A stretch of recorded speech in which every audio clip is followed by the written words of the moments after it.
Hello ಮಕ್ಕಳೇ, ಹೇಗಿದ್ದೀರಾ? ಎಲ್ರು ಚೆನ್ನಾಗಿದ್ದೀರಾ ಅಂತ ಅನ್ಕೋತೀನಿ. ಇವತ್ ನಾವೇನ್ ಮಾಡೋಣ, ಮತ್ತೆ ನಾವು ಗಣಿತಕ್ಕೆ ಸಂಬಂಧಪಟ್ಟಂತಹ ಇನ್ನೊಂದು ಅಧ್ಯಾಯದ ಬಗ್ಗೆ ತಿಳಿಯೋಣ.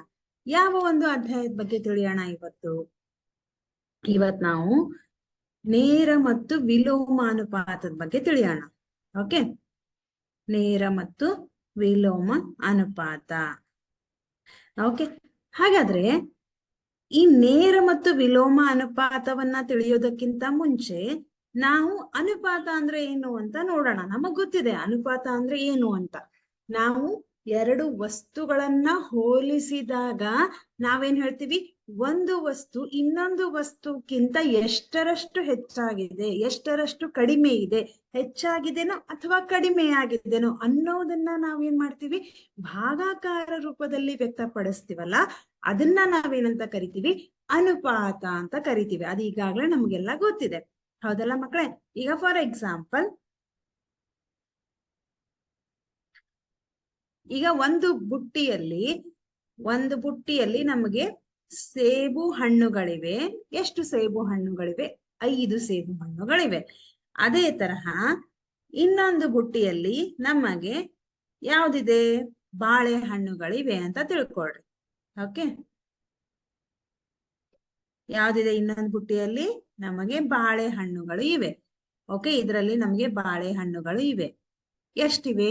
3 ಇದೆ. ಒಂದು ಬುಟ್ಟಿಯಲ್ಲಿ 5 ಸೇಬು ಹಣ್ಣುಗಳು, ಮತ್ತೊಂದು ಬುಟ್ಟಿಯಲ್ಲಿ 3 ಬಾಳೆಹಣ್ಣುಗಳು. ಈಗ ನಾವೇನ್ ಮಾಡ್ತಾ ಇದ್ದೀವಿ, ಸೇಬು ಹಣ್ಣುಗಳ ಜೊತೆಗೆ ಬಾಳೆಹಣ್ಣುಗಳನ್ನ ಕಂಪೇರ್ ಮಾಡ್ತಾ ಇದ್ದೀವಿ, ಹೋಲಿಸ್ತಾ ಇದ್ದೀವಿ, ಹೌದಾ? ಹಾಗಾದ್ರೆ ಈ ಸೇಬು ಹಣ್ಣುಗಳು ಬಾಳೆಹಣ್ಣುಗಳಿಗಿಂತ ಎಷ್ಟು ಸಂಖ್ಯೆ ಹೆಚ್ಚಾಗಿದೆ? ಇಲ್ಲಿ 5 ಇದೆ, ಇಲ್ಲಿ 3 ಇದೆ. ಹಾಗಾಗಿ ಈ 5 ಸೇಬು ಹಣ್ಣು 3 ಬಾಳೆಹಣ್ಣುಗಳಿಗಿಂತ ಎಷ್ಟು ಹೆಚ್ಚಾಗಿದೆ? 2 ಹಣ್ಣುಗಳು ಹೆಚ್ಚಾಗಿದೆ. ಅಂದ್ರೆ ನಾವಿಲ್ಲಿ ಏನ್ ಮಾಡ್ತಾ ಇದ್ದೀವಿ, ಎರಡು ವಸ್ತುಗಳನ್ನ ಹೋಲಿಸ್ತಾ ಇದ್ದೀವಿ, ರೈಟ್? 2 ವಸ್ತುಗಳನ್ನ ಹೋಲಿಸೋದನ್ನ ನಾವ್ ಇದನ್ನ ಏನಂತ ಬರಿತೀವಿ? 5:3 ಅಂತ ಬರಿತೀವಿ. ಈ ಚಿಹ್ನೆಗೆ ನಾವೇನಂತ ಕರಿತೀವಿ? ಅನುಪಾತ. ನಿಮ್ಗೆಲ್ಲ ಗೊತ್ತಿದೆ, ಹೌದಾ? ಹೀಗೆ ನಾವು ಚಿಹ್ನೆಯನ್ನ ಬರೆದ್ರೆ ಇದು ಅನುಪಾತ. ಹಾಗಾದ್ರೆ ಅನುಪಾತ ಅಂದ್ರೆ ಏನು? ಯಾವುದೇ 2 ವಸ್ತುಗಳನ್ನ ಹೋಲಿಸಿದಾಗ ಎಷ್ಟರಷ್ಟಿದೆ ಅಂತ ನಮ್ಗೆ ತಿಳ್ಕೋಬೇಕಂದ್ರೆ ಅದನ್ನ ನಾವು ಅನುಪಾತದಲ್ಲಿ ವ್ಯಕ್ತಪಡಿಸ್ತೀವಿ. ಅನುಪಾತ ಅನ್ನೋದು ಎಷ್ಟರಷ್ಟಿದೆ ಅನ್ನೋದನ್ನ ವ್ಯಕ್ತಪಡಿಸುತ್ತೆ, ಹೌದಾ? ಈಗ ಎಷ್ಟರಷ್ಟಿದೆ ಅಂತ ನೋಡಿದ್ವಿ. ಈಗ 5:3, 5/4. ಇದನ್ನ ನಾನು ಹೆಂಗ್ ಬರಿತೀನಿ? ಇದು ಭಾಗಾಕಾರ ಕ್ರಮದಲ್ಲಿ, ಇದು ಅನುಪಾತದಲ್ಲಿ ಬರೆದ್ರೆ 5:3 ಆಯ್ತು. ಇವತ್ ನಾವೇನ್ ಮಾಡೋಣ, ಈ ನಮ್ಮ ಒಂದು ಟಾಪಿಕ್ ಅಲ್ಲಿ ನೇರ ಅನುಪಾತ ಮತ್ತು ವಿಲೋಮ ಅನುಪಾತಗಳು ಅಂತ ಇದೆ. ಸೊ ನೇರ ಅನುಪಾತ ಅಂದ್ರೆ ಏನು, ವಿಲೋಮ ಅನುಪಾತ ಅಂದ್ರೆ ಏನು ನೋಡೋಣ. ಅನುಪಾತ ಅಂದ್ರೆ ನಮ್ಗೆ ಗೊತ್ತಾಯ್ತು, 2 ವಸ್ತುಗಳನ್ನ ಹೋಲಿಸ್ತೀವಿ, ಅನುಪಾತ ಭಾಗಾಕಾರ ಕ್ರಮದಲ್ಲಿ ಬರಿತೀವಿ. ನೆಕ್ಸ್ಟ್ ಅದನ್ನ ಅನುಪಾತನೆಯನ್ನ ಬಳಸಿ ನಾವು ಅದನ್ನ ವ್ಯಕ್ತಪಡಿಸ್ತೀವಿ. ಈಗ ನಾವು ನೇರ ಅನುಪಾತವನ್ನ ನೋಡೋಣ. ಓಕೆ, ನೇರ ಅನುಪಾತ. ನೇರ ಅನುಪಾತ ಅಂದ್ರೆ ಏನು? ಈ ಅನುಪಾತದಲ್ಲಿ ನಾವು 2 ರೀತಿಯ ಅನುಪಾತಗಳನ್ನ ನೋಡ್ತೀವಿ. ಒಂದು ನೇರ ಅನುಪಾತ, ಮತ್ತೊಂದು ವಿಲೋಮ ಅನುಪಾತ. ಅನುಪಾತವನ್ನ ಹೇಳ್ಬೇಕಂದ್ರೆ ಅಲ್ಲಿ 2 ವಸ್ತುಗಳು ಇರ್ಲೇಬೇಕು. ಹಾಗಾದ್ರೆ ಇಲ್ಲಿ ನಾನು ಕೆಲವೊಂದು ಉದಾಹರಣೆಗಳನ್ನ ಕೊಡ್ತೀನಿ. ಗಮನ ಇಟ್ಟು ನೋಡ್ರಿ ಮಕ್ಕಳೇ. ಕೆಲವೊಂದು ಉದಾಹರಣೆಗಳನ್ನ ನಾನು ಕೊಡ್ತೀನಿ. ಏನಂತ, ಈಗ ಇಬ್ರಿಗೆ ನೀವು ಟೀ ಮಾಡ್ಬೇಕು ಅಂತ ತಿಳ್ಕೊಂಡ್ರಿ. ಇಬ್ರಿಗೆ ಟೀ ಮಾಡ್ಬೇಕಂದ್ರೆ ಫಾರ್ ಎಕ್ಸಾಂಪಲ್, ಓಕೆ, ನಾನು ನಿಖರವಾಗಿ ಹೇಳ್ತಾ ಇಲ್ಲ, ಫಾರ್ ಎಕ್ಸಾಂಪಲ್, ಇಬ್ಬರಿಗೆ ನೀವು ಟೀ ಮಾಡ್ಬೇಕಂದ್ರೆ 1 ಗ್ಲಾಸ್ ನೀರ್ ತಗೋತೀರಾ, 2 ಸ್ಪೂನ್ ಸಕ್ಕರೆ ಹಾಕ್ತೀರಾ, 1 ಚಮಚ ಟೀ ಪುಡಿ ಹಾಕ್ತೀರಾ, ಆಮೇಲೆ ಅದಕ್ಕೆ ತಕ್ಕನಾಗೆ ಹಾಲು ಹಾಕ್ತೀರಾ. ಅಂದ್ರೆ ಇಲ್ಲಿ ನೀವು ಇಬ್ರಿಗೆ ಟೀ ಮಾಡ್ತಾ ಇದ್ದೀರಾ. ಅವಾಗ ನೀವೇನ್ ಮಾಡಿದ್ರಿ? 1 ಗ್ಲಾಸ್ ನೀರನ್ನ ಹಾಕಿದ್ರಿ, ಆಮೇಲೆ 2 ಚಮಚ ಸಕ್ಕರೆಯನ್ನ ಹಾಕಿದ್ರಿ, ಆಮೇಲೆ ಏನ್ ಮಾಡಿದ್ರಿ? 1 ಚಮಚ ಟೀ ಪುಡಿಯನ್ನ ಹಾಕ್ತೀರಾ. ಸೊ ಒಂದು ಎಕ್ಸಾಂಪಲ್ ಅನ್ನ ಕೊಡ್ತಾ ಇದ್ದೀನಿ. ಅಂದ್ರೆ ಇಬ್ಬರಿದ್ದಾಗ ಇಷ್ಟು ಪ್ರಮಾಣ. 4 ಜನ ಆದ್ರೆ ನೀವೇನ್ ಮಾಡ್ತೀರಾ? ನೀರಿನ ಪ್ರಮಾಣನೂ ಜಾಸ್ತಿ ಆಗತ್ತೆ, ಸಕ್ಕರೆಯನ್ನು ಜಾಸ್ತಿ ಹಾಕ್ಬೇಕು. ಇಷ್ಟೇ ಈ ಒಂದು ಗ್ಲಾಸ್ ನೀರಲ್ಲಿ ಇಬ್ರು ಕುಡಿಯಬಹುದಾದರೆ 4 ಜನಕ್ಕೆ ನೀವು ಮಾಡ್ಬೇಕಂದ್ರೆ ನೀವೇನ್ ಮಾಡ್ಬೇಕು? ಮತ್ತು ಹೆಚ್ಚಿಗೆ ನೀರನ್ನ ಹಾಕ್ಬೇಕು, ಹೆಚ್ಚಿಗೆ ಸಕ್ಕರೆಯನ್ನ ಹಾಕ್ಬೇಕು, ಹೆಚ್ಚಿಗೆ ಟೀ ಪುಡಿಯನ್ನ ಹಾಕ್ತೀರಾ, ಹಾಲು ಕೂಡ ಹೆಚ್ಚಿಗೆ ಬೇಕಾಗತ್ತೆ, ಹೌದಲ್ಲ? ಹಾಗಾದ್ರೆ ಇಲ್ಲಿ ನಮಗೆ ಜನರ ಸಂಖ್ಯೆ ಜಾಸ್ತಿ ಆದ್ರೆ ಈ ಎಲ್ಲಾ ವಸ್ತುಗಳ ಪ್ರಮಾಣ ಕೂಡ ಜಾಸ್ತಿ ಆಗ್ತಾ ಇದೆ, ಹೌದಲ್ಲ? ಹಾಗಾದ್ರೆ ಒಂದು ವಸ್ತುವಿನ ಪ್ರಮಾಣ ಏನಾದ್ರೂ ಜಾಸ್ತಿ ಆದ್ರೆ ಇನ್ನೊಂದು ವಸ್ತುಗಳ ಪ್ರಮಾಣ ಕೂಡ ಜಾಸ್ತಿ ಆಗತ್ತೆ, ಹೌದಾ? ಇಲ್ಲಿ ನಮಗೆ ಜನರ ಸಂಖ್ಯೆ ಜಾಸ್ತಿ ಆದ್ರೆ ಇಬ್ರು ಜನಕ್ಕೆ ಇಷ್ಟು, ಇಬ್ರು ಜನಕ್ಕೆ ಇಷ್ಟು ಆದ್ರೆ 4 ಜನಕ್ಕೆ ಏನಾಗತ್ತೆ? ಎಲ್ಲಾ ಪ್ರಮಾಣ ಜಾಸ್ತಿ ಆಗತ್ತೆ. ಜನರ ಸಂಖ್ಯೆ ಕೂಡ ಜಾಸ್ತಿ ಆಯ್ತು, ಈ ಎಲ್ಲಾ ವಸ್ತುಗಳ ಪ್ರಮಾಣ ಕೂಡ ಜಾಸ್ತಿ ಆಯ್ತು. ಹಾಗಾದ್ರೆ ಇಲ್ಲಿ ಒಂದು ಪ್ರಮಾಣನೂ ಜಾಸ್ತಿ ಆಯ್ತು, ಮತ್ತೊಂದು ವಸ್ತುಗಳ ಪ್ರಮಾಣ ಕೂಡ ಜಾಸ್ತಿ ಆಯ್ತು. ಅದೇ ತರಹ ಇನ್ನೊಂದು ಉದಾಹರಣೆಯನ್ನ ನೋಡೋಣ. ಈಗ ಯಾವ ಉದಾಹರಣೆ ತಗೊಳ್ಳೋಣ? ಇವಾಗ ನೀವು ಈಗ ನಾವು 20 ನೋಟ್ಬುಕ್ ಗಳನ್ನ ತಗೋತಾ ಇದ್ದೀವಿ ಅಂತ ತಿಳ್ಕೊಳ್ರಿ. 20 ನೋಟ್ಬುಕ್ ಗಳನ್ನ ತಗೋತಾ ಇದ್ದೀರಾ. ಪ್ರತಿ ನೋಟ್ಬುಕ್ಕಿನ ಬೆಲೆ 10 ರೂಪಾಯಿ ಅಂತ ತಿಳ್ಕೊಳ್ರಿ, ಹೌದಾ? ಪ್ರತಿ ನೋಟ್ಬುಕ್ಕಿನ ಬೆಲೆ 10 ರೂಪಾಯಿ. 20 ನೋಟ್ಬುಕ್ಗೆ 10 ರೂಪಾಯಿ ಆದ್ರೆ ಎಷ್ಟಾಯ್ತು? 10 ನೋಟ್ಬುಕ್ಕಿನ ಬೆಲೆ 200 ರೂಪಾಯಿ ಆಯ್ತು. ಈಗ ನಾನು ನೋಟ್ಬುಕ್ಗಳ ಸಂಖ್ಯೆ ಜಾಸ್ತಿ ಬೇಕಾಯ್ತು, 20 ನೋಟ್ಬುಕ್ ಬದಲಾಗಿ 40 ನೋಟ್ಬುಕ್ಗಳು ಬೇಕು ಅಂತ ತಿಳ್ಕೊಳ್ರಿ, ಹೌದಾ? 40 ನೋಟ್ಬುಕ್ ಗಳನ್ನ ತಗೋಬೇಕಂತಂದ್ರೆ 40 × 10 ಮಾಡ್ತೀನಿ, ಅವಾಗ 400 ರೂಪಾಯಿ ಆಗತ್ತೆ. ಅಂದ್ರೆ ನನಗೆ ಬುಕ್ಕುಗಳ ಸಂಖ್ಯೆ ಜಾಸ್ತಿ ಆದ ಹಾಗೆ ಬೆಲೆ, ಅಂದ್ರೆ ಬುಕ್ಗಳ ಸಂಖ್ಯೆ ಜಾಸ್ತಿ ಆದ್ರೆ ಇಲ್ಲಿ ನನಗೆ ಬೆಲೆ ಕೂಡ ಜಾಸ್ತಿ ಆಯ್ತು. ಇಲ್ಲಿ ಬುಕ್ಗಳ ಸಂಖ್ಯೆ ಕಡಿಮೆ ಇದ್ದಾಗ 200 ರೂಪಾಯಿ ಆಯ್ತು, ಬುಕ್ಗಳ ಸಂಖ್ಯೆ ಜಾಸ್ತಿ ಆದ್ರೆ ಬೆಲೆ ಕೂಡ ಜಾಸ್ತಿ ಆಗತ್ತೆ. ಇಲ್ಲಿ ಎರಡೂ ವಸ್ತುಗಳ ಪ್ರಮಾಣ ಜಾಸ್ತಿ ಆಗ್ತಾ ಇದೆ, ಹೌದಲ್ಲ? ಇದನ್ನ ನಾವೇನಂತ ಕರಿತೀವಿ? ನೇರ ಅನುಪಾತ. ಒಂದಕ್ಕೊಂದು ನೇರ ಅನುಪಾತ ಅಂತ ಕರಿತೀವಿ. ಏನಂತ ಕರಿತೀವಿ ಮಕ್ಕಳೇ? ನೇರ ಅನುಪಾತ. ಹಾಗಾದ್ರೆ ಇದನ್ನ ನಾವು ಯಾವ ರೀತಿಯಲ್ಲಿ ವ್ಯಕ್ತಪಡಿಸ್ತೀವಿ? ಓಕೆ, ಈಗ ನಾನು ಇಲ್ಲಿ ನೋಟ್ ಪುಸ್ತಕಗಳು ಅಂತ ತಗೊಂಡೆ. ನೋಟ್ ಬುಕ್ಗಳ ಸಂಖ್ಯೆಯನ್ನ ನಾವು X ಅಂತ ತಗೊಂಡ್ರೆ, ಈ ಪುಸ್ತಕಗಳ ಬೆಲೆಯನ್ನ Y ಅಂತ ತಗೊಂಡ್ರೆ ನೇರ ಅನುಪಾತದಲ್ಲಿ ಏನಾಗಿರತ್ತೆ? ನೇರ ಅನುಪಾತ. ಓಕೆ, ನೇರ ಅನುಪಾತದಲ್ಲಿ ಏನಾಗಿರತ್ತೆ ಅಂದ್ರೆ X is directly proportional to Y, ಹೌದಾ? ಬುಕ್ಗಳ ಸಂಖ್ಯೆ ಜಾಸ್ತಿ ಆದ್ರೆ ಬೆಲೆ ಕೂಡ ಜಾಸ್ತಿ ಆಗತ್ತೆ, ಹೌದಾ? ಒಟ್ಟು ಬೆಲೆ ಏನಿದೆ ಅದು ಜಾಸ್ತಿ ಆಗತ್ತೆ. ಹಾಗಾದ್ರೆ X is directly proportional to Y. ಅದನ್ನ ನಾವ್ ಹೆಂಗ್ ಬರಿಬಹುದು? XY is equal to K ಅಂತ ಬರಿತೀರಾ. K ಅಂತಂದ್ರೆ ಒಂದು ಸ್ಥಿರಾಂಕ. ನೇರ ಅನುಪಾತದಲ್ಲಿ XY is equal to K ಅಂತ ಬರಿತೀವಿ. ಅಥವಾ X is equal to Y into K ಅಂತ ಬರಿತೀವಿ. ಈ Y ಅನ್ನ ಇಲ್ಲಿ ಈ ಕಡೆ ಟ್ರಾನ್ಸ್ಫರ್ ಮಾಡಿದ್ರೆ ಅದು ಡಿವೈಡೆಡ್ ಬೈ ಆಗತ್ತೆ. X divided by Y is equal to K ಅಂತ ಬರಿತೀವಿ. ನೇರ ಅನುಪಾತದಲ್ಲಿ X divided by Y is equal to K ಬರುತ್ತೆ, ಹೌದಾ? ಇಲ್ಲಿ ಒಂದೇನೋ ಅಬ್ಸರ್ವ್ ಮಾಡ್ಬೇಕು, ಒಂದರ ಪ್ರಮಾಣ ಜಾಸ್ತಿ ಆದ್ರೆ ಇನ್ನೊಂದರ ಪ್ರಮಾಣ ಕೂಡ ಜಾಸ್ತಿ ಆಗತ್ತೆ. ಇದು ಹೇಗೆ ಜಾಸ್ತಿ ಆಗತ್ತೆ? ಇದು ಕೂಡ ಜಾಸ್ತಿ ಆಗತ್ತೆ. ಈಗ ನೀವು ಕಾರ್ ತಗೊಂಡು ಹೋಗ್ತಾ ಇರ್ತೀರಾ. ಸೊ ನೀವು 10 ಕಿಲೋಮೀಟರ್ಗೆ ನೀವು 1 ಲೀಟರ್ ಅಥವಾ 2 ಲೀಟರ್ ಪೆಟ್ರೋಲ್ ನ ಹಾಕಿಸ್ತೀರಾ. 10 ಕಿಲೋಮೀಟರ್ಗೆ 2 ಲೀಟರ್ ಪೆಟ್ರೋಲ್ ಅನ್ನ ಹಾಕ್ಸಿದ್ರೆ ನಾನು 20 ಕಿಲೋಮೀಟರ್ಗೆ ಹೋಗ್ಬೇಕಂತಂದ್ರೆ ಮತ್ತೇನ್ ಮಾಡ್ಬೇಕು? ಮತ್ತೆ ಜಾಸ್ತಿ ಪೆಟ್ರೋಲ್ ಹಾಕಿಸ್ಬೇಕು, 4 ಲೀಟರ್ ಪೆಟ್ರೋಲ್ ಹಾಕಿಸ್ಬೇಕು. 60 ಕಿಲೋಮೀಟರ್ ಹೋಗ್ಬೇಕಂದ್ರೆ ಮತ್ತೆ ನಾನೇನ್ ಮಾಡ್ಬೇಕು? ಮತ್ತೆ 2 ಲೀಟರ್ ಪೆಟ್ರೋಲ್ ಹಾಕಿಸ್ಬೇಕು. ಅಂದ್ರೆ 10 ಕಿಲೋಮೀಟರ್ಗೆ 2 ಲೀಟರ್ ಪೆಟ್ರೋಲ್ ಆದ್ರೆ 20 ಕಿಲೋಮೀಟರ್ಗೆ ನಾನು 4 ಲೀಟರ್ ಪೆಟ್ರೋಲ್ ಹಾಕಿಸ್ಬೇಕು. ದೂರ ಹೆಚ್ಚಾದಂತೆ ಪೆಟ್ರೋಲ್ ಕೂಡ ಜಾಸ್ತಿ ಹಾಕಿಸ್ತೀವಿ. ಅಂದ್ರೆ ಇಲ್ಲಿ ಎರಡರ ಪ್ರಮಾಣ ಕೂಡ ಏನಾಗ್ತಾ ಇದೆ? ಹೆಚ್ಚಾಗ್ತಾ ಇದೆ. ಅದನ್ನ ನಾವೇನಂತ ಕರಿತೀವಿ? ನೇರ ಅನುಪಾತ ಅಂತ ಕರಿತೀವಿ. ಅರ್ಥ ಆಯ್ತಲ್ಲ ಮಕ್ಕಳೇ? ಹಾಗಾದ್ರೆ ಇನ್ನೊಂದಿದೆ, ಏನಂತ? ವಿಲೋಮ ಅನುಪಾತ ಅಂತ ಇದೆ. ವಿಲೋಮ ಅನುಪಾತ. ವಿಲೋಮ ಅನುಪಾತ ಅಂದ್ರೆ ಏನು ಅಂತ ನೋಡೋಣ ಮಕ್ಕಳೇ. ಈಗ ನಾನು ಕೆಲವೊಂದು ಎಕ್ಸಾಂಪಲ್ಸ್ ನ ಕೊಡ್ತೇನೆ. ಇವಾಗ ನೀವು ಒಂದು ಮನೆ ಕಟ್ತಾ ಇರ್ತೀರಾ. ಮನೆ ಕಟ್ಬೇಕಂತಂದ್ರೆ 1 ತಿಂಗಳಲ್ಲಿ 10 ಜನ ಮಾಡುವಂತಹ ಕೆಲಸ, ಅಂದ್ರೆ 1 ತಿಂಗಳಲ್ಲಿ 10 ಜನ ಕೆಲಸ ಮಾಡಿದ್ರೆ ಒಂದು ಮನೆ ಕಂಪ್ಲೀಟ್ ಆಗ್ತಾ ಇರತ್ತೆ ಅಂತ ತಿಳ್ಕೊಳ್ರಿ. ಅದನ್ನ ಅಥವಾ 1 ವರ್ಷದಲ್ಲಿ 20 ಜನರು ಕೆಲಸ ಮಾಡಿದ್ರೆ ನಮ್ಮ ಮನೆ ಪೂರ್ತಿ ಆಗತ್ತೆ. 20 ಜನ ಕೆಲಸ ಮಾಡಿದ್ರೆ 1 ವರ್ಷದಲ್ಲಿ ಪೂರ್ತಿ ಆಗುವಂತಹ ಮನೆಯನ್ನ ನಾವೇನ್ ಮಾಡೋಣ, 40 ಜನರನ್ನ ಬಳಸ್ಕೊಳ್ಳೋಣ. ಹೌದಾ? 40 ಜನ ಅಂದ್ರೆ ಇಲ್ಲಿ ಕೆಲಸಗಾರರು ಜಾಸ್ತಿ ಆಗಿದ್ದಾರೆ. ಅವಾಗ ಏನಾಗತ್ತೆ, ಮನೆ 1 ವರ್ಷಕ್ಕಿಂತ ಮುಂಚೆನೆ ಕಂಪ್ಲೀಟ್ ಆಗತ್ತೆ. ಯಾಕೆ ಅಂತಂದ್ರೆ ಕೆಲಸ ಮಾಡುವಂತಹ ಜನರ ಸಂಖ್ಯೆ ಜಾಸ್ತಿ ಇದೆ ಇಲ್ಲಿ. ಹೌದಾ? 20 ಜನ ಇದ್ದಾಗ 1 ವರ್ಷದಲ್ಲಿ ಕಂಪ್ಲೀಟ್ ಆಗುವಂತಹ ಮನೆ 40 ಜನ ಕೆಲಸಗಾರರಿದ್ದಾಗ 1 ವರ್ಷಕ್ಕಿಂತ ಮುಂಚೆನೆ ಕಂಪ್ಲೀಟ್ ಆಗತ್ತೆ. ಹೌದಾ? ಅಂದ್ರೆ ಇಲ್ಲಿ ಕೆಲಸಗಾರರ ಸಂಖ್ಯೆಯನ್ನ ಹೆಚ್ಚು ಮಾಡ್ತಾ ಇದ್ದೀವಿ, ಆದರೆ ಕಂಪ್ಲೀಟ್ ಅಂದ್ರೆ ವರ್ಷ ಅವಧಿ ಕಡಿಮೆ ಆಗ್ತಾ ಇದೆ. ಒಂದು ಪ್ರಮಾಣ ಜಾಸ್ತಿ ಆಗ್ತಾ ಇದೆ, ಒಂದು ಪ್ರಮಾಣ ಕಡಿಮೆ ಆಗ್ತಾ ಇದೆ. ಹೌದಲ್ಲ ಮಕ್ಕಳೇ? ಇದನ್ನ ನಾವೇನಂತ ಹೇಳ್ಬೋದು, ವಿಲೋಮ ಅನುಪಾತ. ಒಂದರ ಪ್ರಮಾಣ ಹೆಚ್ಚು ಮತ್ತೊಂದರ ಪ್ರಮಾಣ ಕಡಿಮೆ ಆದ್ರೆ ಅದು ವಿಲೋಮ ಅನುಪಾತಕ್ಕೆ ಉದಾಹರಣೆ. ಇನ್ನೊಂದು ಹೇಳ್ತೀನಿ, ಏನಂತ, ಇದು ನೇರ ಅನುಪಾತನ ಅಥವಾ ವಿಲೋಮ ಅನುಪಾತ ಅಂತ ನೀವೇ ಹೇಳಿ. ಈಗ ಬ್ಯಾಂಕಿನಲ್ಲಿ ನಾವು ಠೇವಣಿಯನ್ನ ಇಡ್ತೀವಿ, ಫಿಕ್ಸ್ ಡಿಪಾಸಿಟ್ ಇಡ್ತೀವಿ. ಅದಕ್ಕೆ ಬ್ಯಾಂಕಿನವರು ನಮಗೆ ಸರಳ ಬಡ್ಡಿ ಹಾಕಿ 5 ವರ್ಷಕ್ಕೆ ನೀವು ಫಿಕ್ಸ್ ಡೆಪಾಸಿಟ್ ಇಟ್ಟಿರ್ತೀರಾ ಅಂತ ತಿಳ್ಕೊಂಡ್ರೆ, ಸೊ 5 ವರ್ಷಕ್ಕೆ ನೀವು ಠೇವಣಿಯನ್ನ ಇಟ್ಟಾಗ ಬ್ಯಾಂಕ್ನವ್ರು ಏನ್ ಮಾಡ್ತಾರೆ, ಪ್ರತಿ ವರ್ಷ ನಿಮಗೆ ಆ ಒಂದು ಠೇವಣಿಯ ಮೇಲೆ ಬಡ್ಡಿಯನ್ನ ಹಾಕಿ ಕೊನೆಗೆ 5 ವರ್ಷದ ನಂತರ ಎಷ್ಟಾಗಿರತ್ತೆ ಅದನ್ನ ನಿಮಗೆ ವಾಪಸ್ ಕೊಡ್ತಾರೆ. ಹೌದಾ?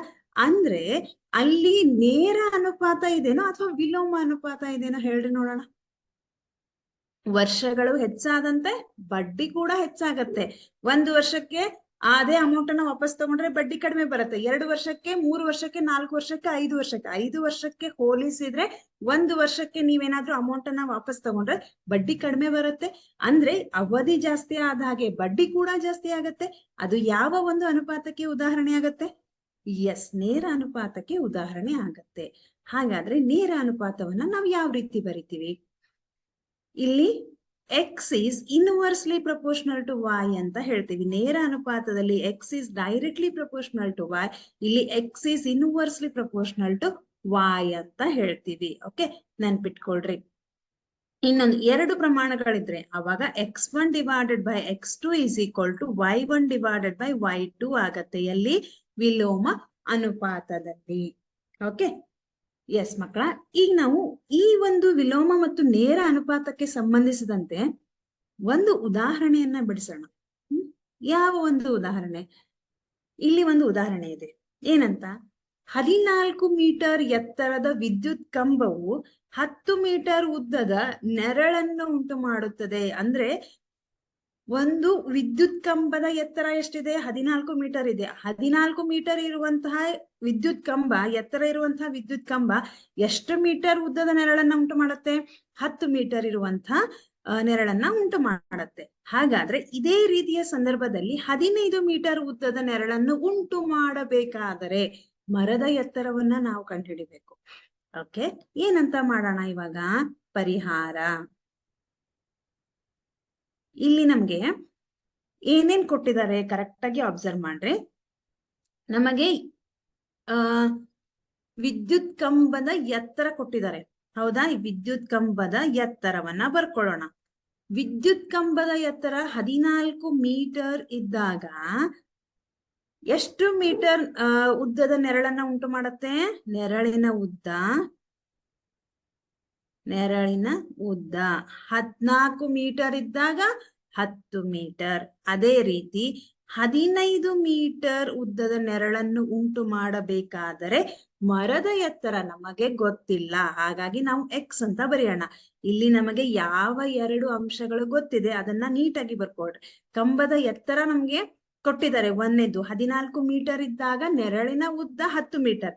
ಅದೇ ತರಹ ಇನ್ನೊಂದು ಸಂದರ್ಭ ಏನಂತ, 15 ಮೀಟರ್ ಉದ್ದದ ನೆರಳನ್ನ ಉಂಟು ಮಾಡ್ಬೇಕಾದ್ರೆ ಮರದ ಎತ್ತರ ಎಷ್ಟಾಗಿರ್ಬೇಕು ಗೊತ್ತಿಲ್ಲ. ಅದನ್ನ ನಾವು ಕಂಡುಹಿಡಿಬೇಕು. ಅದನ್ನ ಎಕ್ಸ್ ಅಂತ ತಗೊಳ್ಳೋಣ.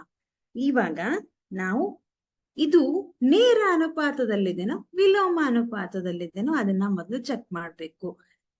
ಕಂಬದ ಎತ್ತರ ಹೆಚ್ಚಾದ್ರೆ ನೆರಳಿನ ಉದ್ದ ಕೂಡ ಹೆಚ್ಚಾಗತ್ತೆ. ಕಂಬದ ಎತ್ತರ ಕಡಿಮೆ ಆದ್ರೆ ನೆರಳಿನ ಉದ್ದ ಕೂಡ ಕಡಿಮೆ ಆಗತ್ತೆ. ಕಡಿಮೆ ಆದ್ರೆ ನೆರಳಿನ ಉದ್ದ ಕೂಡ ಕಡಿಮೆ ಆಗತ್ತೆ. ಹಾಗಾದ್ರೆ ಇದು ಯಾವ ಒಂದು ಅನುಪಾತಕ್ಕೆ ಉದಾಹರಣೆ? ಎಸ್, ನೇರ ಅನುಪಾತಕ್ಕೆ ಉದಾಹರಣೆ. ಹಾಗಾದ್ರೆ ಹೆಂಗ್ ಬಿಡಿಸ್ತೀವಿ ನೇರ ಅನುಪಾತವನ್ನ? ನಮಗ್ ಗೊತ್ತಿದೆ. ನೇರ ಅನುಪಾತವನ್ನ ಹೆಂಗ್ ಬಿಡಿಸ್ತೀರಾ?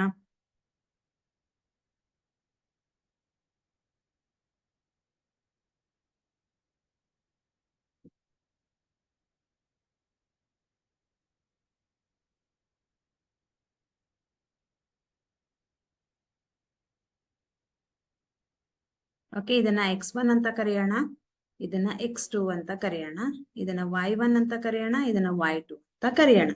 x1 divided by y1 is equal to x2 divided by y2. ಹೌದಾ? x1 ಡಿವೈಡೆಡ್ ಬೈ ನೇರ ಅನುಪಾತ ಇದ್ದಾಗ ಇದನ್ನೇ ಒಂದಕ್ಕೊಂದು, ಅಂದ್ರೆ ಎತ್ತರ ಹೆಚ್ಚಾದ್ರೆ ನೆರಳಿನ ಉದ್ದ ಹೆಚ್ಚಾಗತ್ತೆ. ಮೊದಲನೇ x1 divided by y1 is equal to x2 divided by y2. x1 ಅಂದ್ರೆ ಕಂಬದ ಎತ್ತರ ಹೆಚ್ಚಾದ್ರೆ ನೆರಳಿನ ಉದ್ದ ಕೂಡ ಹೆಚ್ಚಾಗತ್ತೆ. x1 ಎಷ್ಟಿದೆ ಮಕ್ಕಳೇ? 14 ಇದೆ. y1 10 ಇದೆ. x2 ಎಷ್ಟಿದೆ? x ಅಂತ ಇದೆ. x ಡಿವೈಡೆಡ್ ಬೈ y2 ಎಷ್ಟಿದೆ? 15 ಅಂತ ಇದೆ. ಇವಾಗ ನಾವೇನ್ ಮಾಡೋಣ? ಈ 15ನ್ನ ಇಲ್ಲಿ ಶಿಫ್ಟ್ ಮಾಡೋಣ. x ಇಸ್ ಈಕ್ವಲ್ ಟು, ಇದು ಈ ಕಡೆ ಹೋದ್ರೆ ಭಾಗಾಕಾರ ರೂಪದಲ್ಲಿರುವಂತಹ 15, ಈ ಕಡೆ ಹೋದ್ರೆ ಅದು ಗುಣಾಕಾರ ರೂಪದಲ್ಲಿ ಆಗತ್ತೆ. ಹೌದಾ? 14 ಇಂಟು 15 ಡಿವೈಡೆಡ್ ಬೈ 10 ಆಗತ್ತೆ. 2 ಕ್ಯಾನ್ಸಲ್ ಮಾಡ್ರಿ. 2 5 10, 2 7 14, 5 1 5 3 x ಇಸ್ ಈಕ್ವಲ್ ಟು 7 3 21. ಹೌದಾ? 7 3 21. ಈ ನೇರ ಮತ್ತು ವಿಲೋಮ ಅನುಪಾತವನ್ನ ಪರಿಗಣಿಸ್ಬೇಕಂದ್ರೆ ಮೊದಲು ನಾವು ಪ್ರಶ್ನೆಯನ್ನ ಸರಿಯಾಗಿ ಅರ್ಥ ಮಾಡ್ಕೋಬೇಕು. ನೇರ ಅನುಪಾತದಲ್ಲಿದೆನೋ ಅಥವಾ ವಿಲೋಮ ಅನುಪಾತ. ನೇರ ಅನುಪಾತ ಅಂದ್ರೆ ಒಂದು ನಾವು ಕರೆಕ್ಟ್ ಆಗಿ ತಿಳ್ಕೋಬೇಕು, ಒಂದು ಪ್ರಮಾಣ ಹೆಚ್ಚಾದ್ರೆ ಮತ್ತೊಂದರ ಪ್ರಮಾಣ ಕೂಡ ಹೆಚ್ಚಾಗತ್ತೆ, ಒಂದು ಪ್ರಮಾಣ ಕಡಿಮೆ ಆದ್ರೆ ಮತ್ತೊಂದರ ಪ್ರಮಾಣ ಕೂಡ ಕಡಿಮೆ ಆಗತ್ತೆ. ವಿಲೋಮ ಅಂದ್ರೆ ಒಂದು ಅನುಪಾತ ಹೆಚ್ಚಾದ್ರೆ ಮತ್ತೊಂದರ ಅನುಪಾತ ಕಡಿಮೆ ಆಗತ್ತೆ. ಹೌದಲ್ಲ? ಓಕೆ, ಈಗ ಹಾಗಾದ್ರೆ ಮರದ ಎತ್ತರ ಎಷ್ಟಾಯ್ತು ಇವಾಗ? x is equal to 21 metre. ಕಂಬದ ಎತ್ತರ 21 ಮೀಟರ್ ಆಯ್ತು ಇವಾಗ. ಹೌದಾ? ಇದು ಕಂಬದ ಎತ್ತರ. ಇದೇ ತರಹ ನಾವು ಇನ್ನೊಂದು ಉದಾಹರಣೆಯನ್ನ ಬಿಡಿಸೋಣ. ಓಕೆ, ಈ ನೇರ ಅನುಪಾತಕ್ಕೆ ಸಂಬಂಧಿಸಿದಂತೆ ಇನ್ನೊಂದು ಉದಾಹರಣೆಯನ್ನ ಬಿಡಿಸೋಣ. ಮಕ್ಕಳು ಗಡಿಯಾರವನ್ನ ನೋಡಿದೀರಾ? ಓಕೆ, ಗಡಿಯಾರವನ್ನ ನೋಡಿದೀರಾ ನೀವೆಲ್ರು? ಎಸ್ ಮಿಸ್, ನೋಡಿದೀವಿ. ಹೆಂಗಿರತ್ತೆ ಗಡಿಯಾರ? ಹೆಂಗಿರತ್ತೆ? ಇವಾಗ ನಾನೇನ್ ಮಾಡ್ತೀನಿ, ಇಲ್ಲಿ ಸಂಖ್ಯೆಗಳನ್ನ ಬರೆಯೋಣ.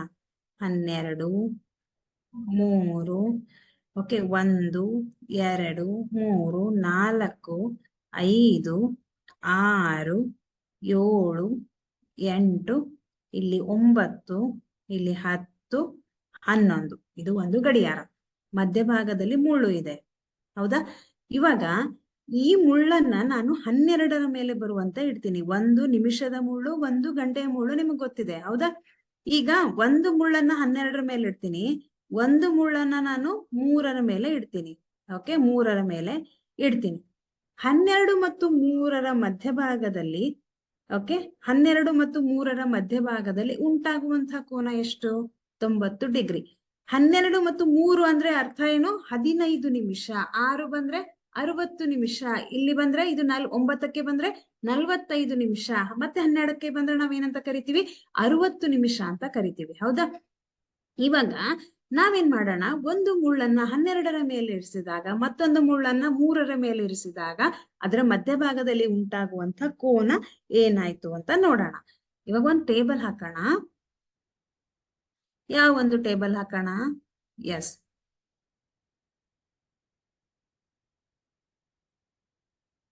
ಓಕೆ, ಏನಂತ ಹಾಕೋಣ? ಗತಿಸಿದ ಅವಧಿ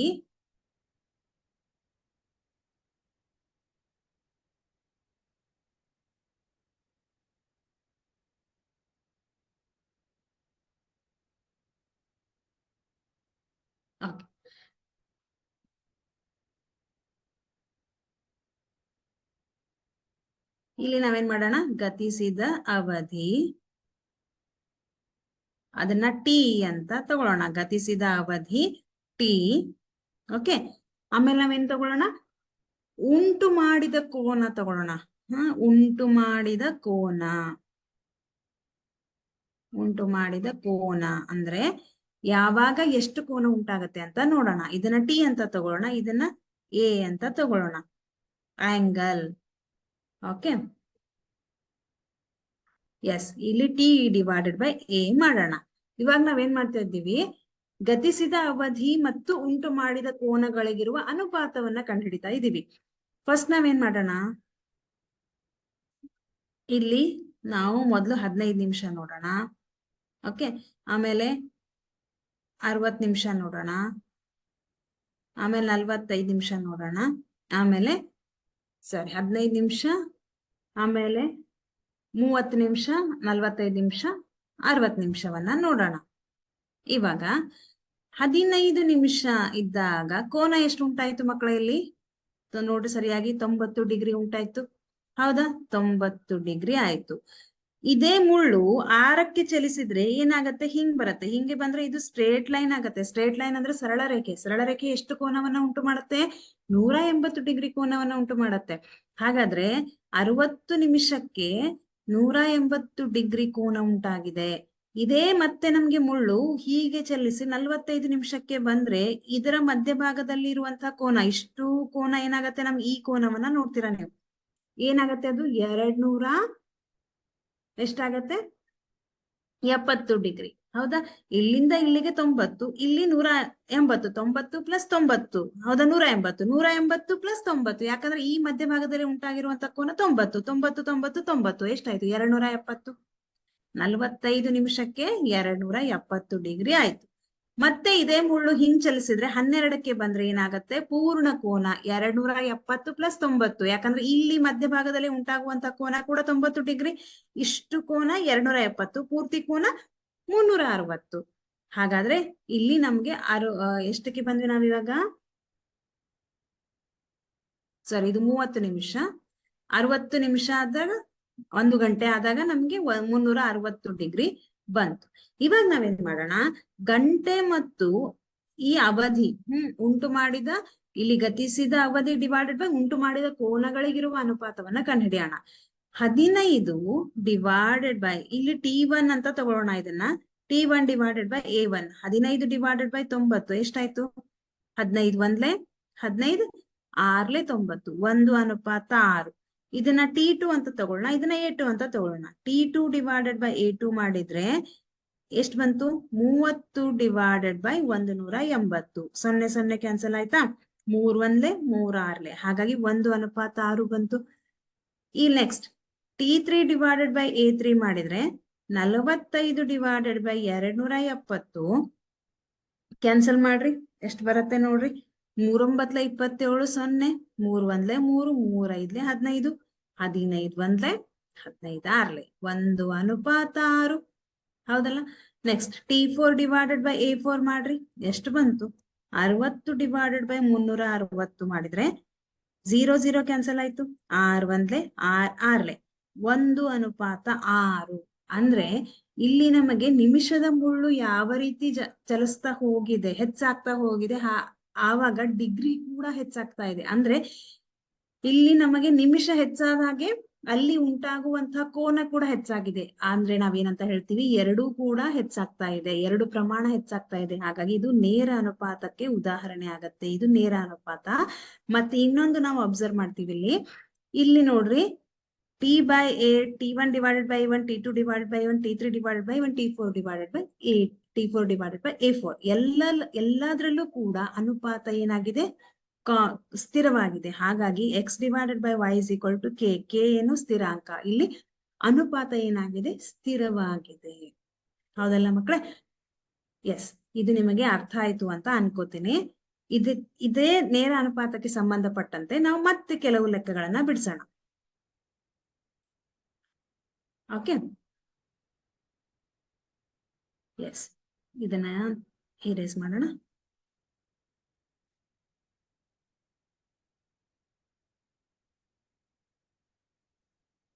ಒಂದೇ ನಿಮಿಷ.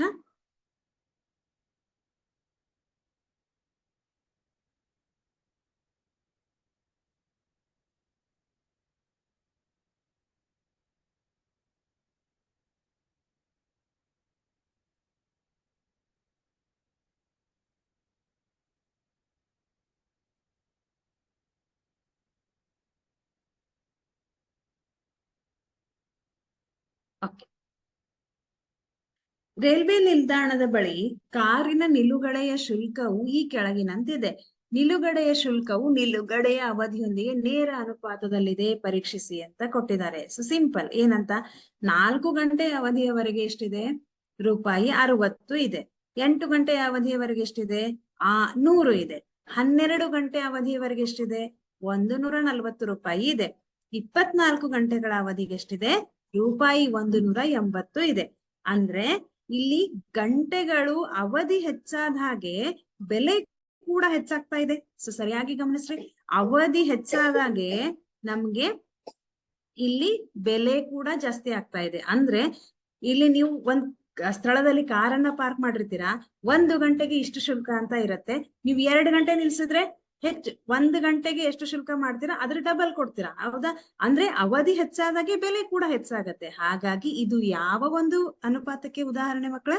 ಇದು ನೇರ ಅನುಪಾತಕ್ಕೆ ಉದಾಹರಣೆ, ಹೌದಾ? ಹಾಗಾದ್ರೆ ಇದು ಯಾವ ಅನುಪಾತದಲ್ಲಿದೆ? ನೇರ ಅನುಪಾತದಲ್ಲಿದೆ.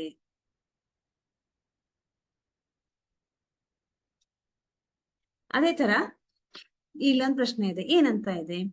ಬಣ್ಣದ ಮಿಶ್ರಣ ಒಂದು ಭಾಗ ಕೆಂಪು ವರ್ಣದ್ರವ್ಯ ಮತ್ತು 8 ಭಾಗ ಆಧಾರ ದ್ರಾವಕದೊಂದಿಗೆ ಸೇರಿಸಿ ತಯಾರಿಸಿದೆ.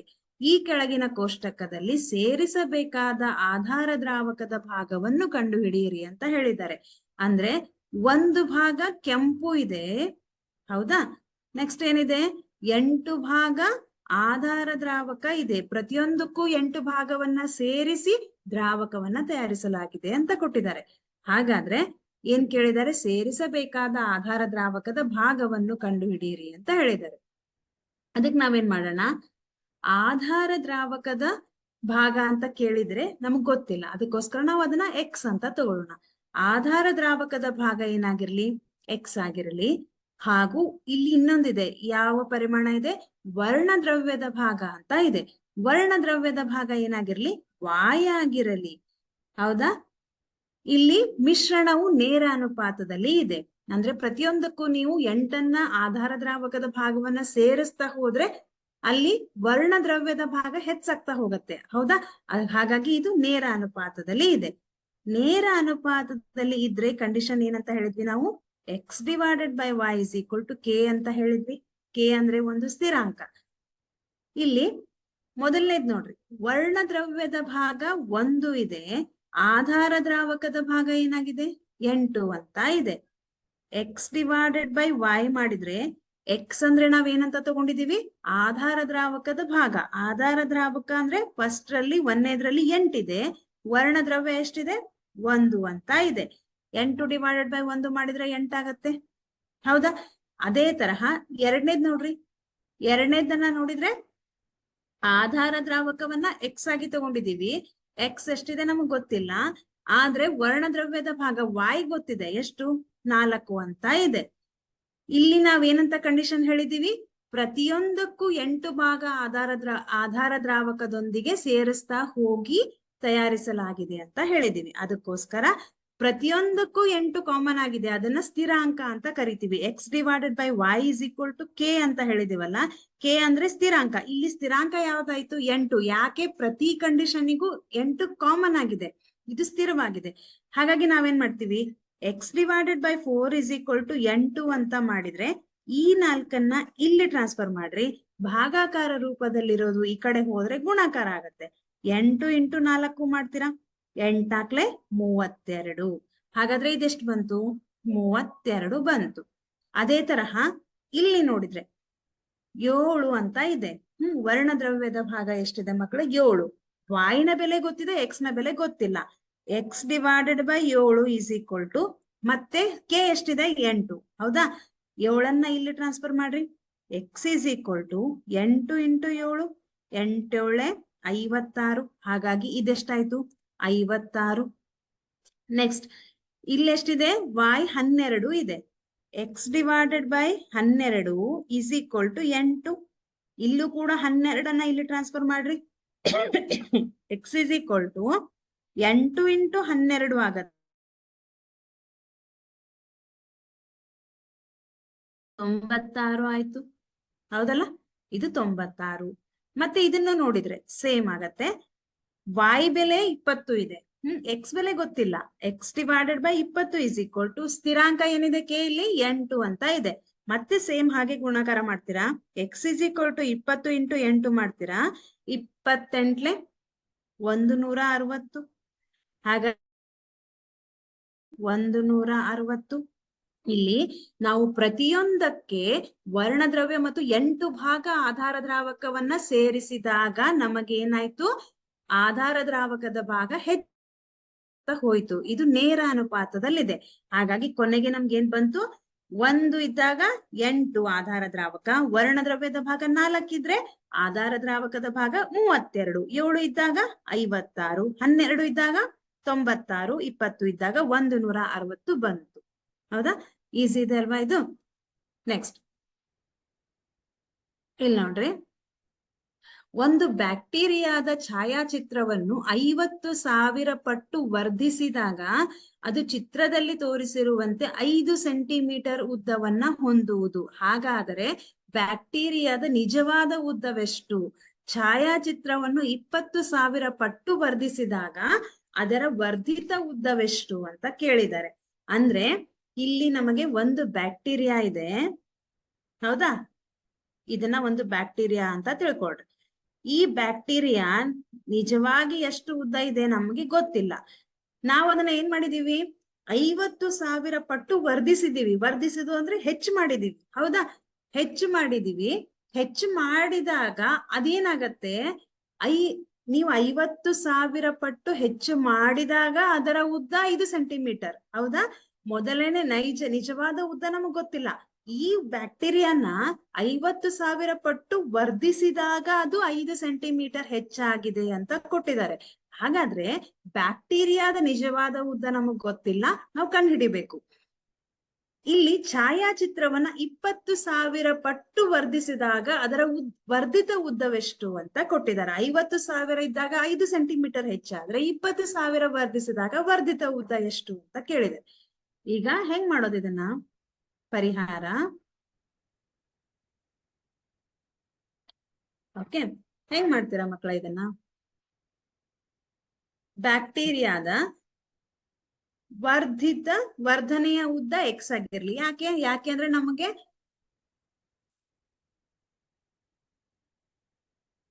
ಕೊಟ್ಟಿದ್ದಾರೆ ಏನಂತ, ವರ್ಧಿತ ಉದ್ದ ಕೊಟ್ಟಿದ್ದಾರೆ. ಬ್ಯಾಕ್ಟೀರಿಯಾದ